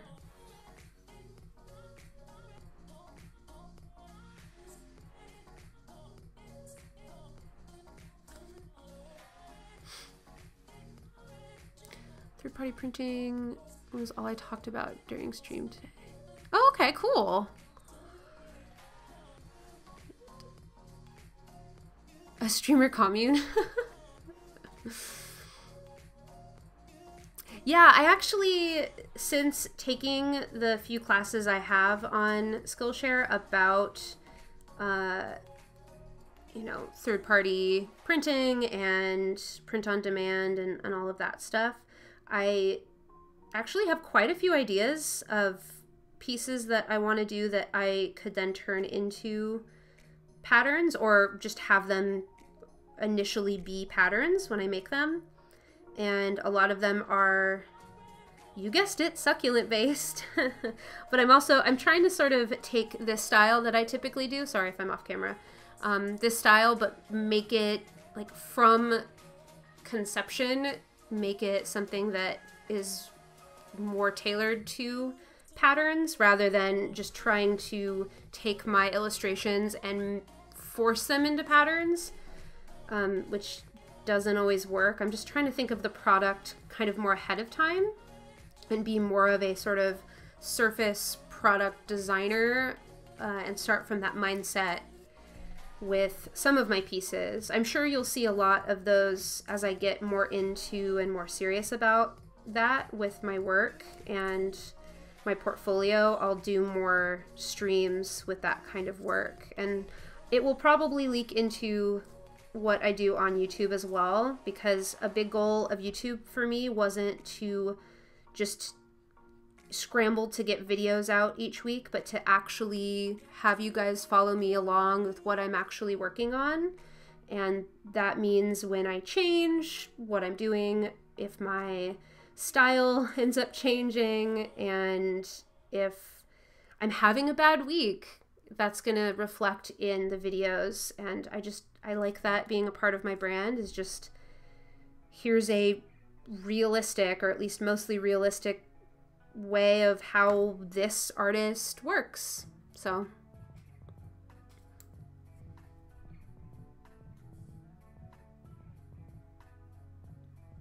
this guy's pretty cute. He does look a little more sad than I initially intended, but hopefully if I add a little details to the eyes, I'll make him look less sad.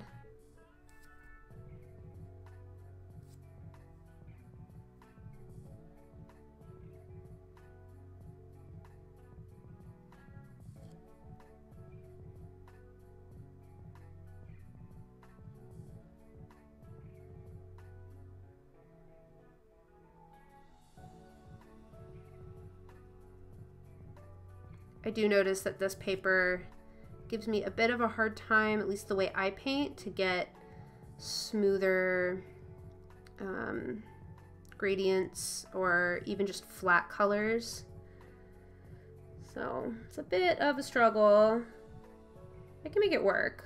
And again, these are a little bit more experimental, but yeah. Not my favorite paper, but oh well.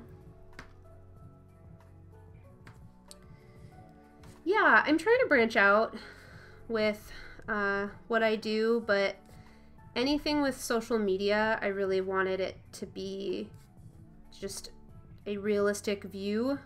I feel like a lot of viewers can tell when people are being fake. I mean, anyone on YouTube, they can tell when they're just sort of going with the flow and not really being real with what's going on. And that doesn't mean that you have to be, you know, basically not have privacy or anything, but I think when, you know, vloggers and stuff like that are kind of hiding who they are from their audience can tell.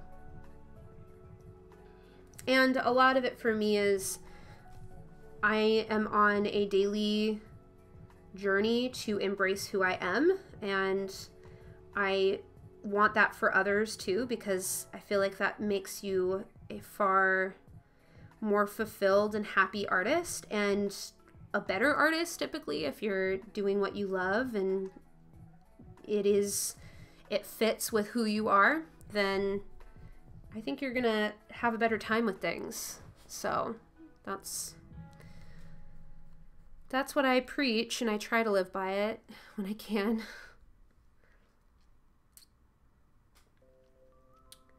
Okay, I think I'm gonna let that dry a little bit and we'll go back to my giraffe pal and maybe work on the leaves on the face.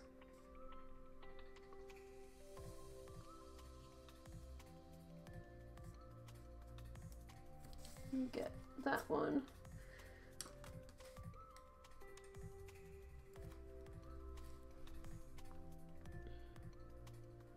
I'm not sure what color I should do the eyes.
A gradient of deep to light blue would be nice.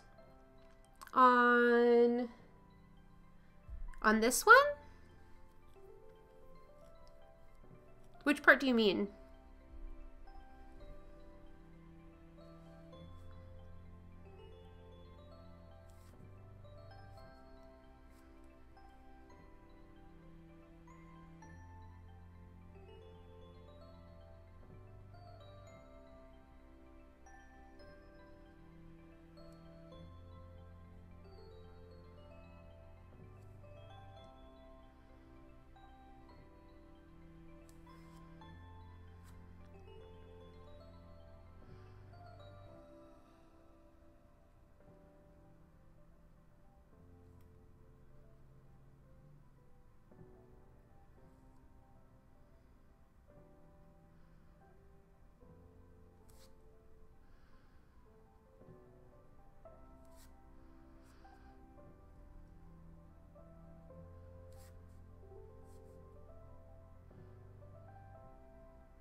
Oh, for the eyes.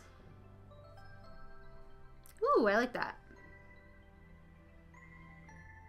I think I will probably do that. I forgot I asked about that. Sorry.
Sorry, I'm not talking a ton. There's so many little bits that I drew for myself. I'm trying to make sure I'm not missing everything or anything.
I decided about halfway through that I wanted the leaves to look kind of like a gradient.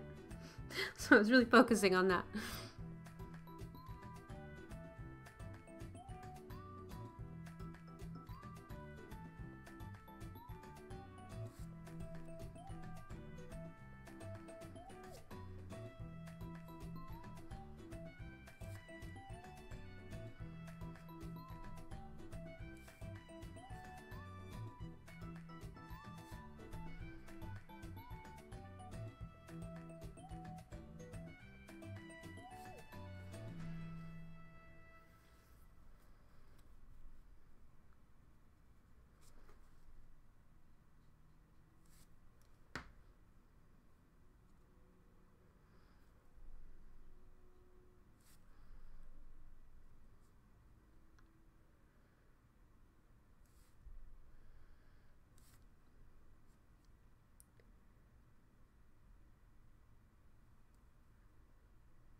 Did my music run out?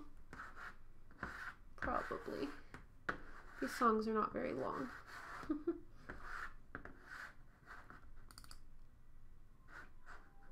There we go. What do you use for outlines if you want them to be soft? I never used outlines for my paintings, but wanted some mermaids during May and can't find the right. So I typically use colored pencil, whether it is my sketching pencil, which is this Color Ace, but that doesn't always work super well because it's a little lighter. This has a harder lead, but it is softer. Other than that, I'll use an actual Prismacolor Premier pencil because it has softer lead and you can get a darker line, but it's still fairly soft. And then if I still want more definition, which I probably will do with these, I use either a Micron or a Copic multiliner in a color, so typically blue. I'm probably going to use this color for a lot of these pieces, just because the pencil can get a little lost in some of my darker, like here you can see got a little darker around the head, so I would probably use this, but I'll probably still use the pencil to shade behind the giraffe's head as well. And I've started to do, depending on what I'm drawing, if I have something and I want to show more space and sort of depth of field, I will outline, say, this plant in pencil, but I'll outline the giraffe in pen because it's a little bit of a harder line. I mostly just sort of gave up on black outlining. Like some of my pieces in the references, like right now, that was done in a darker watercolor, but that was pretty hard to get the same line weight that I had wanted. And I think this piece down below and this piece were colored pencil. So it all depends on the paper you're using and what will show up, but that's what I typically do. And even though you have a harsher line with ink, it still will be a lot softer than a black outline, if that's what you're interested in doing. That's what I do. I have been wanting to get more and more into using actual liquid inks, like this Higgins brand. I also have the Bombay ink by Dr. P.H. Martins that I would like to sort of probably mix my own colors and paint with them. I have used dip pens for my line work for those, but I have been wanting to get a glass dip pen because the metal ones have a harder time on the watercolor paper because it'll skip with the texture. And so I want to try a glass one and hopefully not break it, but yeah, that's, I don't know if any of that was helpful, but that's what I do.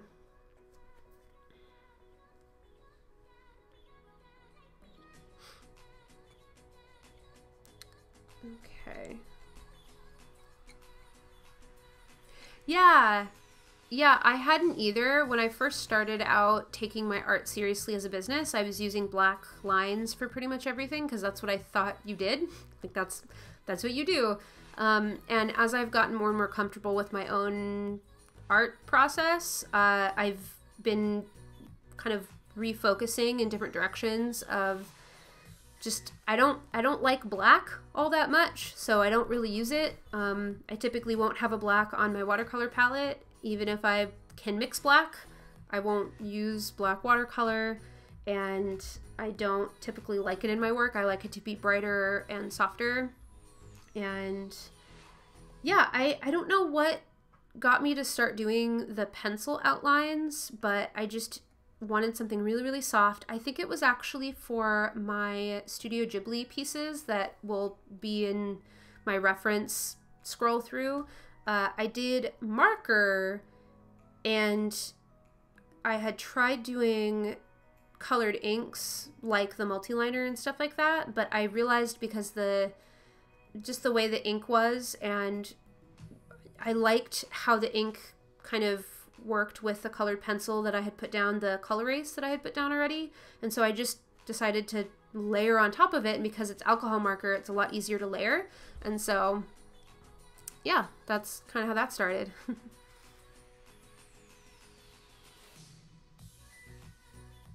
Oh, bye Ingrid! Thanks for being here! Okay, Jacqueline, I'll catch you later. Thanks for being here. I hope your night is just increasingly better throughout, and then the week as well.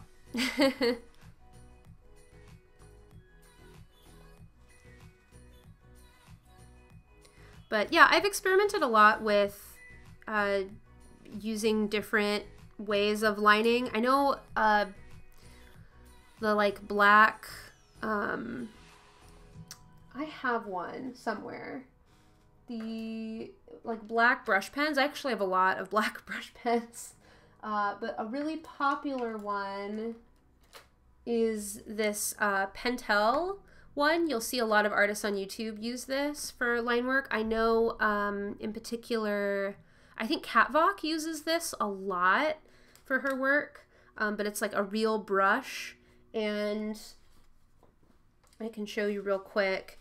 I got it thinking, you know, all these other artists love it so much, and you know, it's an actual brush, which is really nice, and I felt like it was really hard to control. Now, granted, I've heard that it takes a little while to get used to, but considering I don't love black ink in the first place, I've just sort of like left it in my stash. I'd love to go back to it at some point, but I really like how cohesive the colors can be when you use colored line art. So, and sometimes I'll paint something and really think it's a mess, but then I'll put down the lines and go, oh, no, I like it. I feel like it sort of makes everything cohesive and brings it together, and I like using Micron and Copic specifically because I know these are waterproof as well as archival.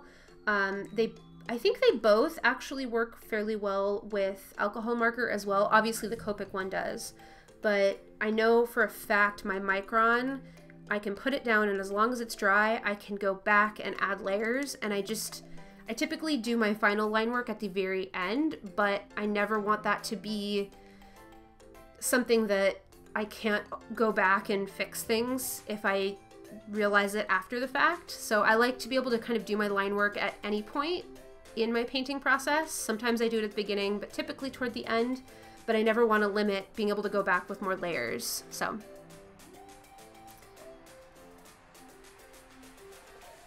yeah, you don't like the black as much either. Yeah, I know that there's other brush pens that you can put colored ink in, or they have colored ink, and I'm curious about using those, but I think I just want to use the ink I have with products I have, or possibly a glass pen or dip pen for now and see. Okay, Sam, thanks for being here. Yeah, I'm glad, Lana. I feel like that's been an interesting journey, the sort of how you do your line work, and it's so different from artist to artist. Especially even using watercolor, you can have lots of different line work or lack of line work. I know Denise doesn't typically do line work, and for our challenge video that went up yesterday, I had to be okay not doing the line work because I wanted to really do it as closely to how Denise does it, and that was hard for me, and it makes me realize how much I do like line work. But it's just different styles, so yeah.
Oh, thank you.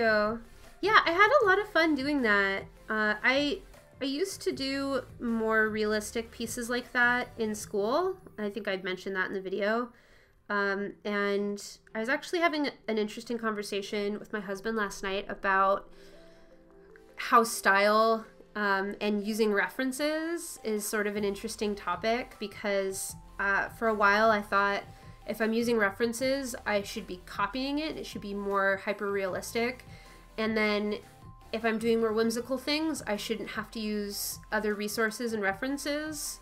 I should just take it out of my head. But then I realized that that doesn't make any sense, because you need a basis to know, like for this, like it's not super realistic, but I still used reference so that you can tell it's a giraffe. So I still need that aspect of my education and continued education as an artist. But it's interesting what you can do with that and make it into your style. And I've been trying to reflect on that with how I use reference. And I talk about that in one of my Inktober vlogs, which that was a month of getting videos up every day. But in one of those, I talked about how I use reference, and I typically still use reference the same way, where I'll draw the thing as quickly as possible to try to get more of the movement or the basic shapes down, and then I take liberty and basically stylistic liberty with certain aspects to make it my own style. And that's kind of hard to teach, but I think it would be really interesting to talk about more and show that if I can, because I know I struggled when I was first drawing and first painting with understanding how to use reference, because I feel like you're not really taught that even in school. So references are life. Yeah. That's why I like Pixabay so much. You're right. I love reference. Yeah. So for instance, I decided to not go back to my reference, but kind of go off of my memory of remembering where the darker patches were, as well as the spots on the giraffe, and sort of loosely put in the plants where I thought the patterns would be to make it more interesting, but still make it my own. So yeah, reference is an interesting topic, and I don't really understand why there's been an influx of YouTube videos where people are talking about if reference is wrong, like using reference is cheating. I've never heard that before. That sounds crazy to me that that would ever be something someone would claim. The words in this song are... There we go. They're distracting me. Hi, Denise. We're still here. Have probably around 15 minutes left. But I was just talking about using reference, and I'm sure you've seen it too. A lot of artists on YouTube in recent months have been talking about this controversy about how using reference is cheating as an artist. I guess people tell artists that, which I've never heard. It sounds crazy to me. New generation of artists discovering the things they already know. Yeah. Yeah, it's crazy to me to think that using reference would be cheating. I don't know. What?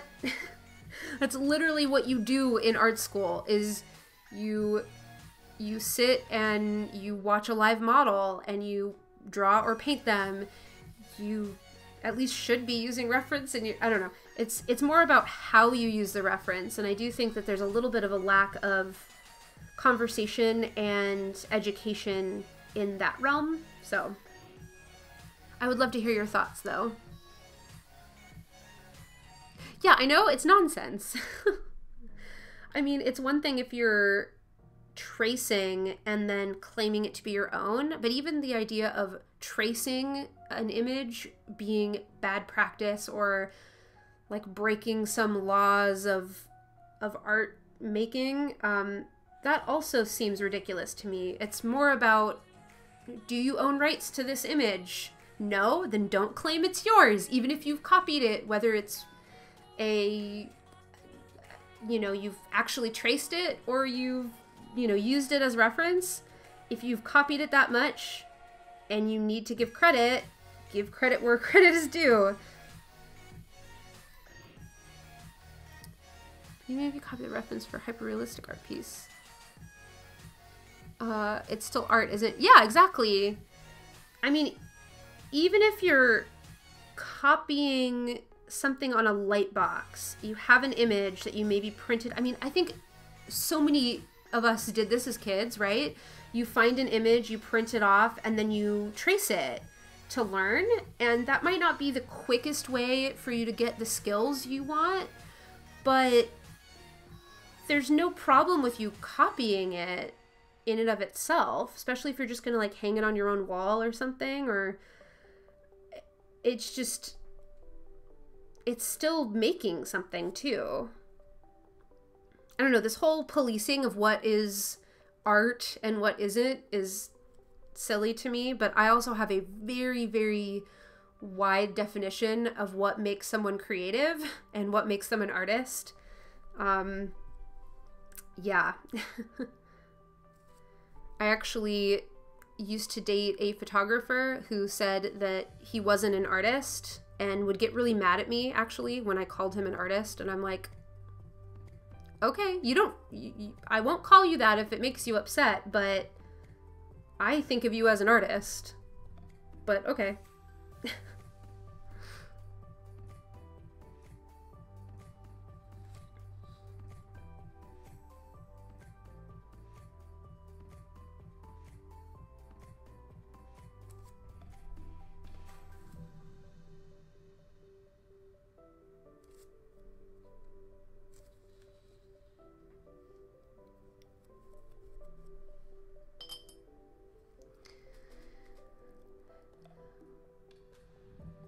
Just because you may be looking at a picture instead of life doesn't make any difference. That's someone drawing from a live model or plein air. Yep. Yep, it's still reference. To think that you're supposed to just have all of these amazing images that you can just copy out of your brain is the largest misunderstanding of how artists are than I've like ever heard. Oh, hi, Osred. Oh, thank you. Thanks for popping out of lurk mode. I like to lurk myself, so I respect it. Thanks for popping out and saying hi. The very long conversation of what is creative learning and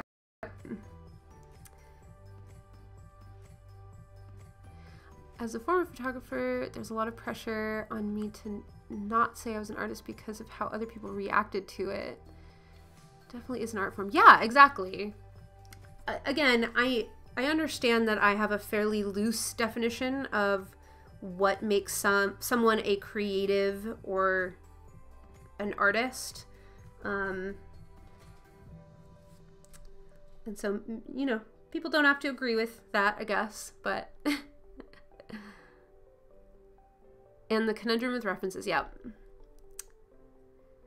People forget that everything we do is a Lego on top of the Legos others built before us. Yes, exactly.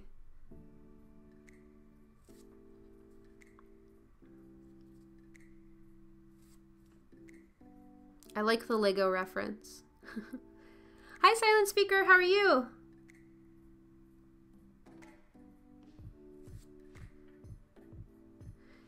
We are painting this giraffe in liquid color here in chat, and talking about what the definition of an artist is, I guess. And the debate about using reference as an artist.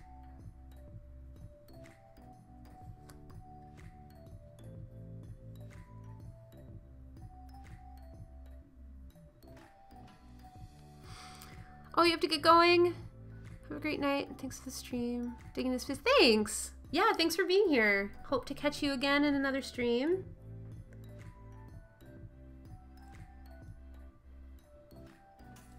I think I've gotten to a point where I'm not exactly sure what I'm doing with the eyes. I think I probably need to let this dry and come back to it. I'm probably starting to mess with the paper a little bit. Okay, so this is an instance where I was mentioning before with line work. I'm not exactly sure what colors I want to put down next, so I'm going to do my line work now and then see what needs to be added once that's down, because it's going to look, in my opinion, completely different. Great, though I won't be when I eventually decide to be a good student. Do my statistics review. Ooh, statistics. Thank you so much. You're sweet. Yeah, I am not a fan of most math, and statistics was something I needed to take for my psychology background. Was not a fan. Not a fan. Actually, I'm going to use my Copic one. Where did I put that? Ah. This is a little bit smaller.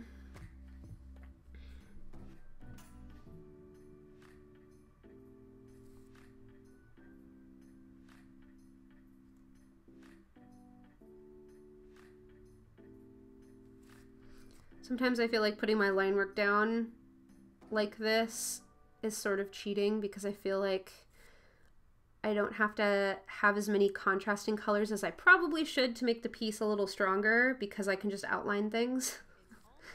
But, oh well.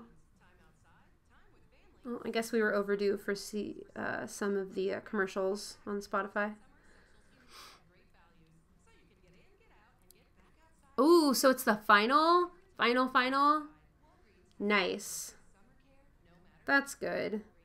I also have really bad memories of being in college and taking my very first statistics course, because that was one of the only times I had a professor that was probably actively mentally unstable. And I say this having a master's in psychology. Looking back, either it was mental instability and or possibly a drug addiction. I'm not quite sure. You never really knew who was showing up to class.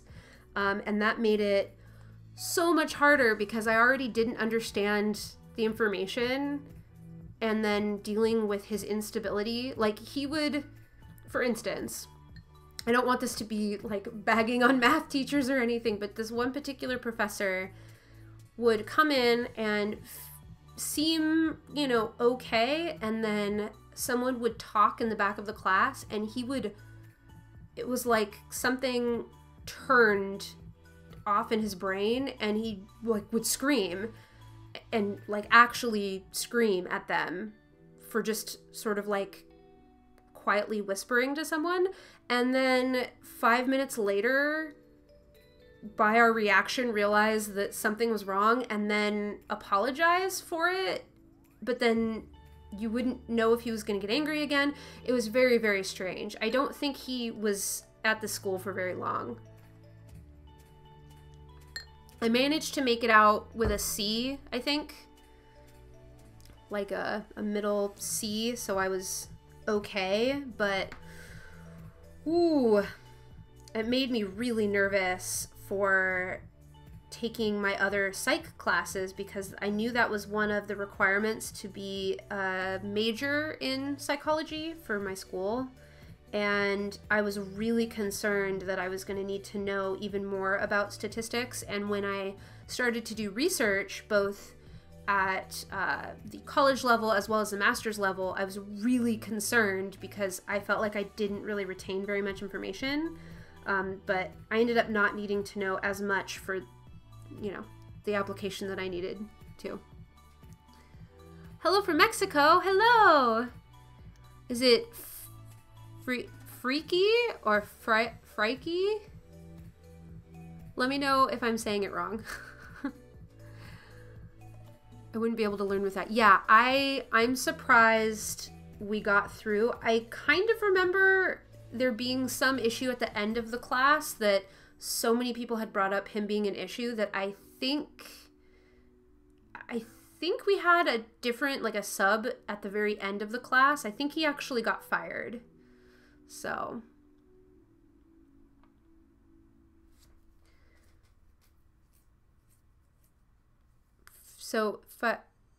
wait, Fricky? Oh, now I feel more confused. Oh no. Is it Fricky? I would assume freaky would be like a double E or something, but I also know that people spell things all sorts different, especially if English isn't their first language, because English is complicated and doesn't make sense sometimes.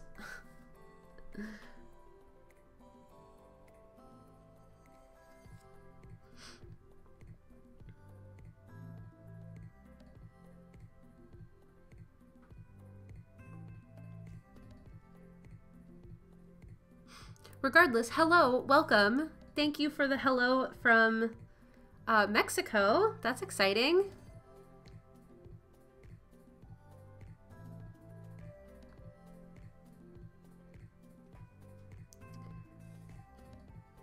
Hi, Matt. How are you?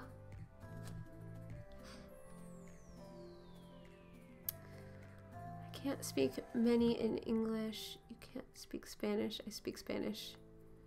I cannot speak Spanish. I can't speak most languages I've tried to learn. I've come to realize that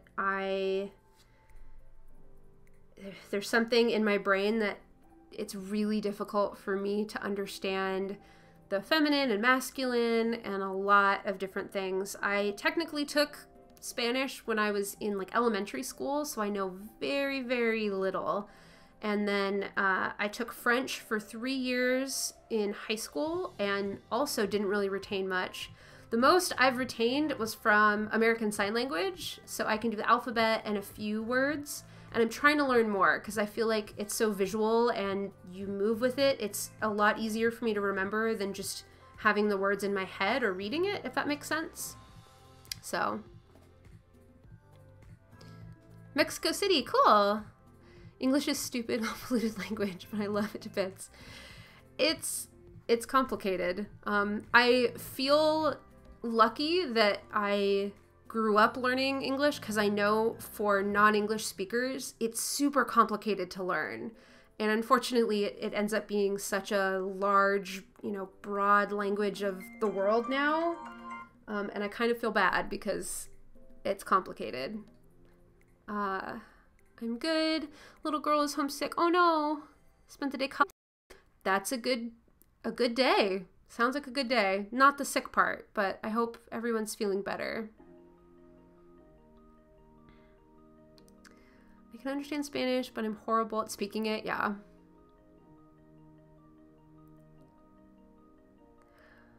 I know hola and como estás.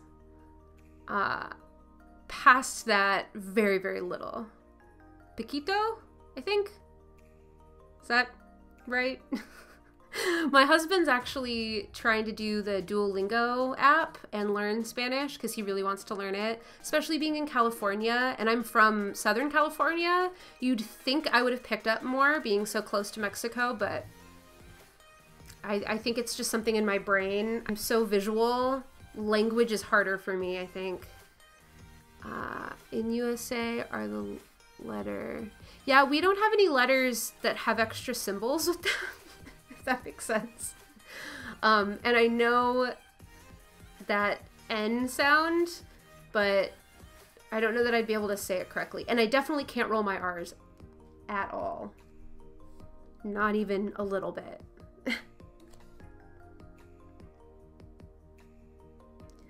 So regardless, I am so impressed by non-English speakers who, or people who English is a second or third or fourth or even fifth language. I admire you guys so much because it's not easy to learn other languages, and that's fantastic. I'm in southern Texas, close to that border. Yeah.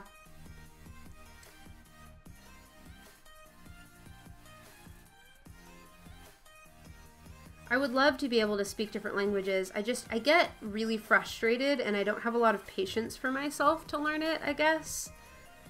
Which maybe is not a good thing. But I'd love to be able to communicate with more people. Hello! I forgot. Am I calling you Croc? I think I'm gonna call you Croc.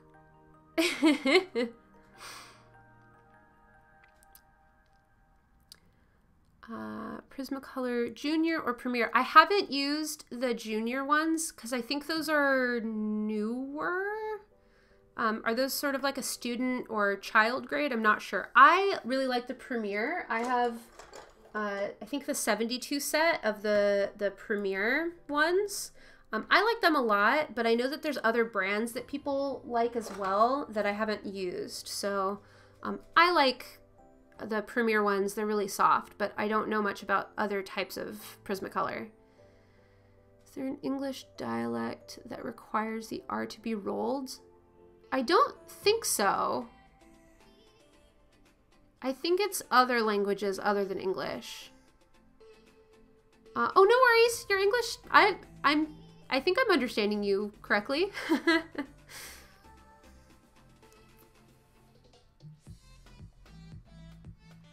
Sarah. See, I'm not going to remember that, though.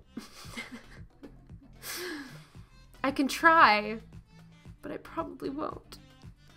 I have such a hard time to... Yeah.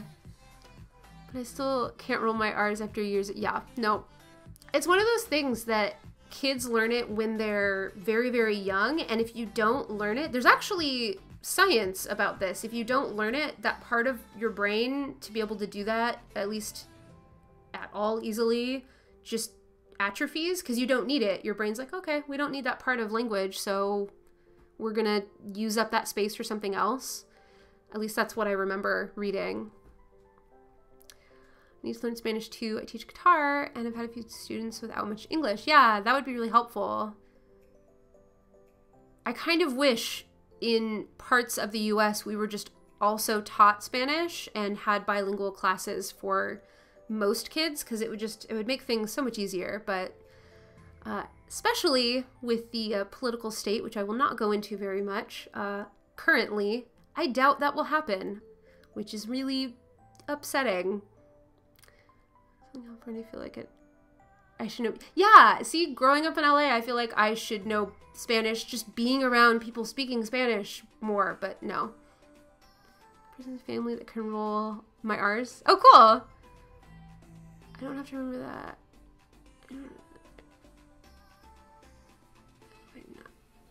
Oh, okay. I'm gonna forget names. I'm sorry.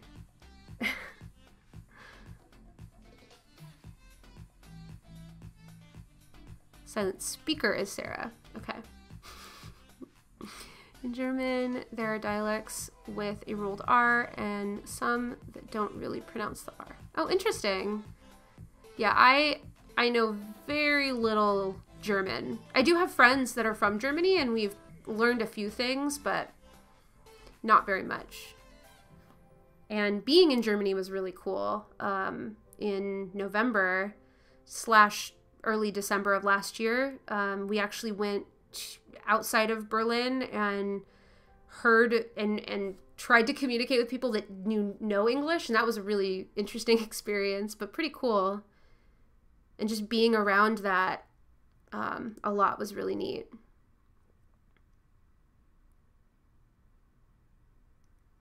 Okay, Croc, got it.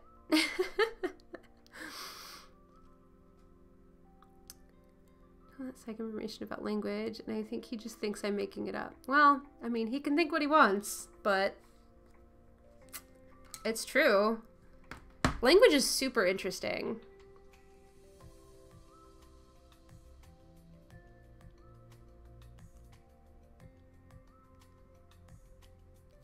Fricky, are you just trying to get me to say Spanish things? I can say hola and ¿cómo estás? I probably am not saying it correctly, but I know those. And that's about as close as I can get. Hey, Aurora! How are you? I'm trying to catch up on chat. We had an influx of people. I used to speak Cajun French because I lived in the early part of my life in southern Louisiana. Oh, interesting. JC says you're awesome, so I choose to believe her. Aw. JC is very sweet.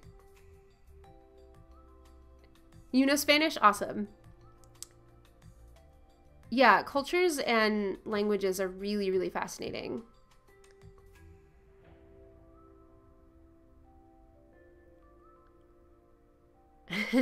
She is. Okay, I need to work more on this guy. Talk amongst yourselves.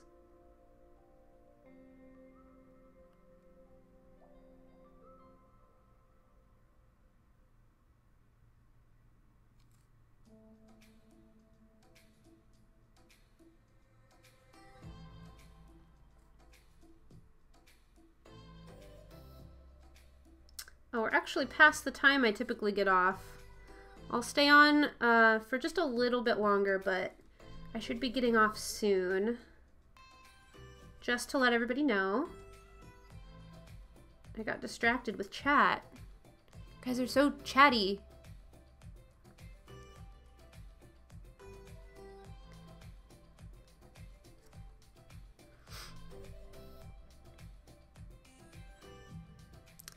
Am I taking part in Mermaid? I am not. I did a challenge in April.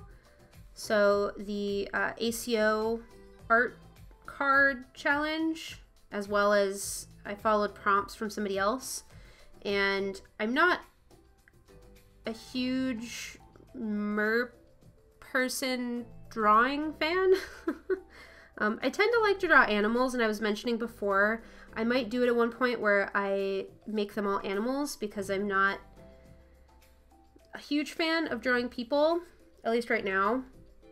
But I also just wanted to give myself a break, but I've been enjoying everybody else's I've been seeing throughout all my social media and stuff.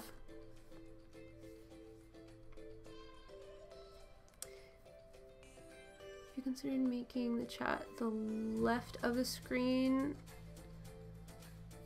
and a bit larger, kind of hard to read even on desktop.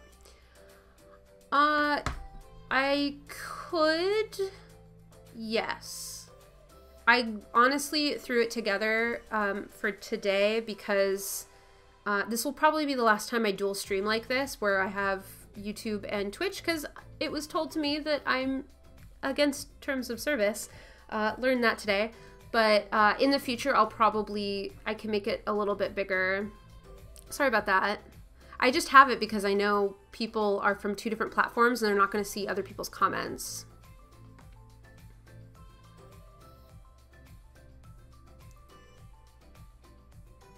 Murdaggos, cute! I'll have to go check those out. Is your social, like Twitter and Instagram, your same name here, or is it something different? Okay, I need to finish the lines on this guy.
Yeah, you can, can you send me in, like, a DM?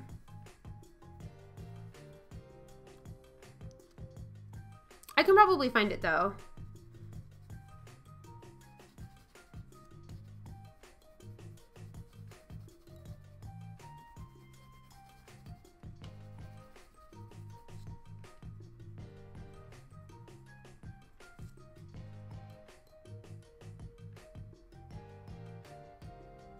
You have to learn to say wheat when you travel. Yeah.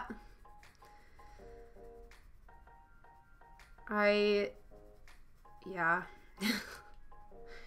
Traveling with special dietary needs can be very tricky.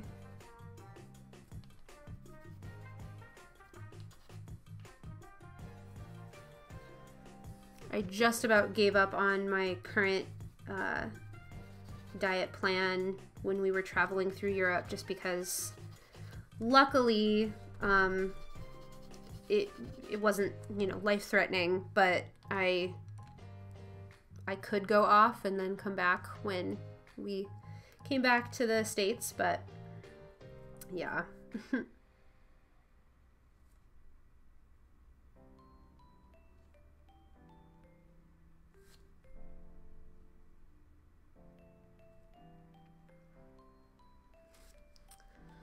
All right, I think there's going to be a lot more work that I have to do on these. I think I'm going to call it here.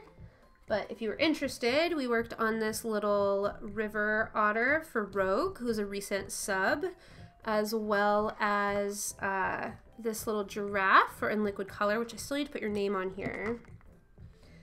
Is your Twitch name, does it have spaces in it? I can't remember now.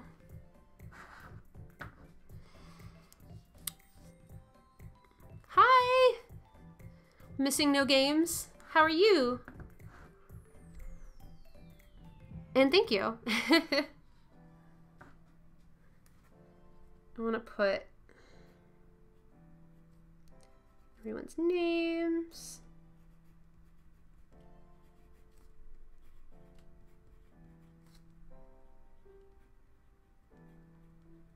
So these are my plantified animals that I'm getting done with. I'm close for my subs here on Twitch. And yeah, let me get caught up on chat and kind of close this out for today. Thank you so much for being here, everybody. I'm probably just going to hop off and not host or raid because I went a little farther. I mean, I started later, but I went a little farther than I wanted to. Let me see what I missed. Oh, Jenny's doing a similar kind of keto. Like 10 carbs a day? Typically keto is like 25 grams. I'm actually doing a little bit of a variant of, if anyone cares about how I'm eating. In the last week, I've actually been trying to do intermittent fasting where I only eat about 2 meals a day in a window of time, and then I fast the rest of the day. And I've been eating really, really cleanly, really clean, low carb foods. And I actually feel like it's helped my energy and hormone levels, and I think my mood has improved too. So if that is true, I'm going to try to work with that because I do suffer from anxiety and depression, and I feel like my overall anxiety has subsided, a little bit from that. So yeah, 10 carbs, depending on, some people only count added things. I wouldn't be able to eat enough vegetables if well, I guess I could with 10 carbs, but I get all of my carbs from vegetables. Doing good. Thought I'd check in for a bit. Is he wrapping up? Yeah. We're wrapping up.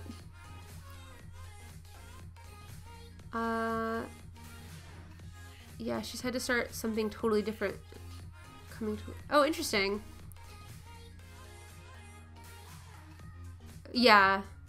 Typically, 20 to 30 is grams net, usually. I don't know if anyone knows what I'm talking about, but that's typically what I do. I got a little lazy with it, and I've been eating not so whole foods in the last year, even though I have been low carb. So I'm trying to kind of streamline that a little bit and be healthier. And so far, so good. I'm not as hungry as I thought I'd be, so that's kind of cool. Although I'm getting hungry because I didn't actually finish my lunch. Yeah. I think I'm pretty much caught up. But yeah, thank you guys so much for coming out. I will be sticking to my Wednesdays. Let me turn my music down 1 second. There we go. All of you that are on YouTube, I'm actually going to be changing my schedule because this dual streaming thing is actually against terms of service for streaming to Twitch. So I'm going to have a separate day. It's probably going to be something like a Friday, like the first Friday or Thursday of the month, since I like to do these YouTube ones once a month at the very beginning. And so I was doing Wednesdays. I think I'm going to have to change it again. So if there's a better day for you during the week other than Wednesday, let me know in chat, but I'm probably going to do something closer to a Thursday or a Friday at the beginning of the month. And that way I can keep my Twitch streams on Wednesdays for now, with the very, very occasional weekend and Friday game streams and stuff like that. So yeah, with that being said, I will see you guys in the next one, and see you on the internets elsewhere. Make sure to follow me on different places if you want to continue the conversation, see what I'm up to. I have a lot going on this week, or this month actually, with collaborations with other artists. So it's already started. If you saw my video yesterday, I have a lot of collaborations. We have the Animal Artist Collective, that is a collective I co-founded over on YouTube. We have pieces going out next week actually, and that will be really exciting. I have to get off and actually work on that because I'm probably more behind than I would like to be. But yeah, thank you guys so much for being here. It's always a pleasure to be here live with you, and especially connecting with so many people and friendly faces around the globe. So I'm going to sign off. Thank you again so much for being here, and hopefully I will see you again. And I hope you have a creatively fulfilled day. Bye, guys.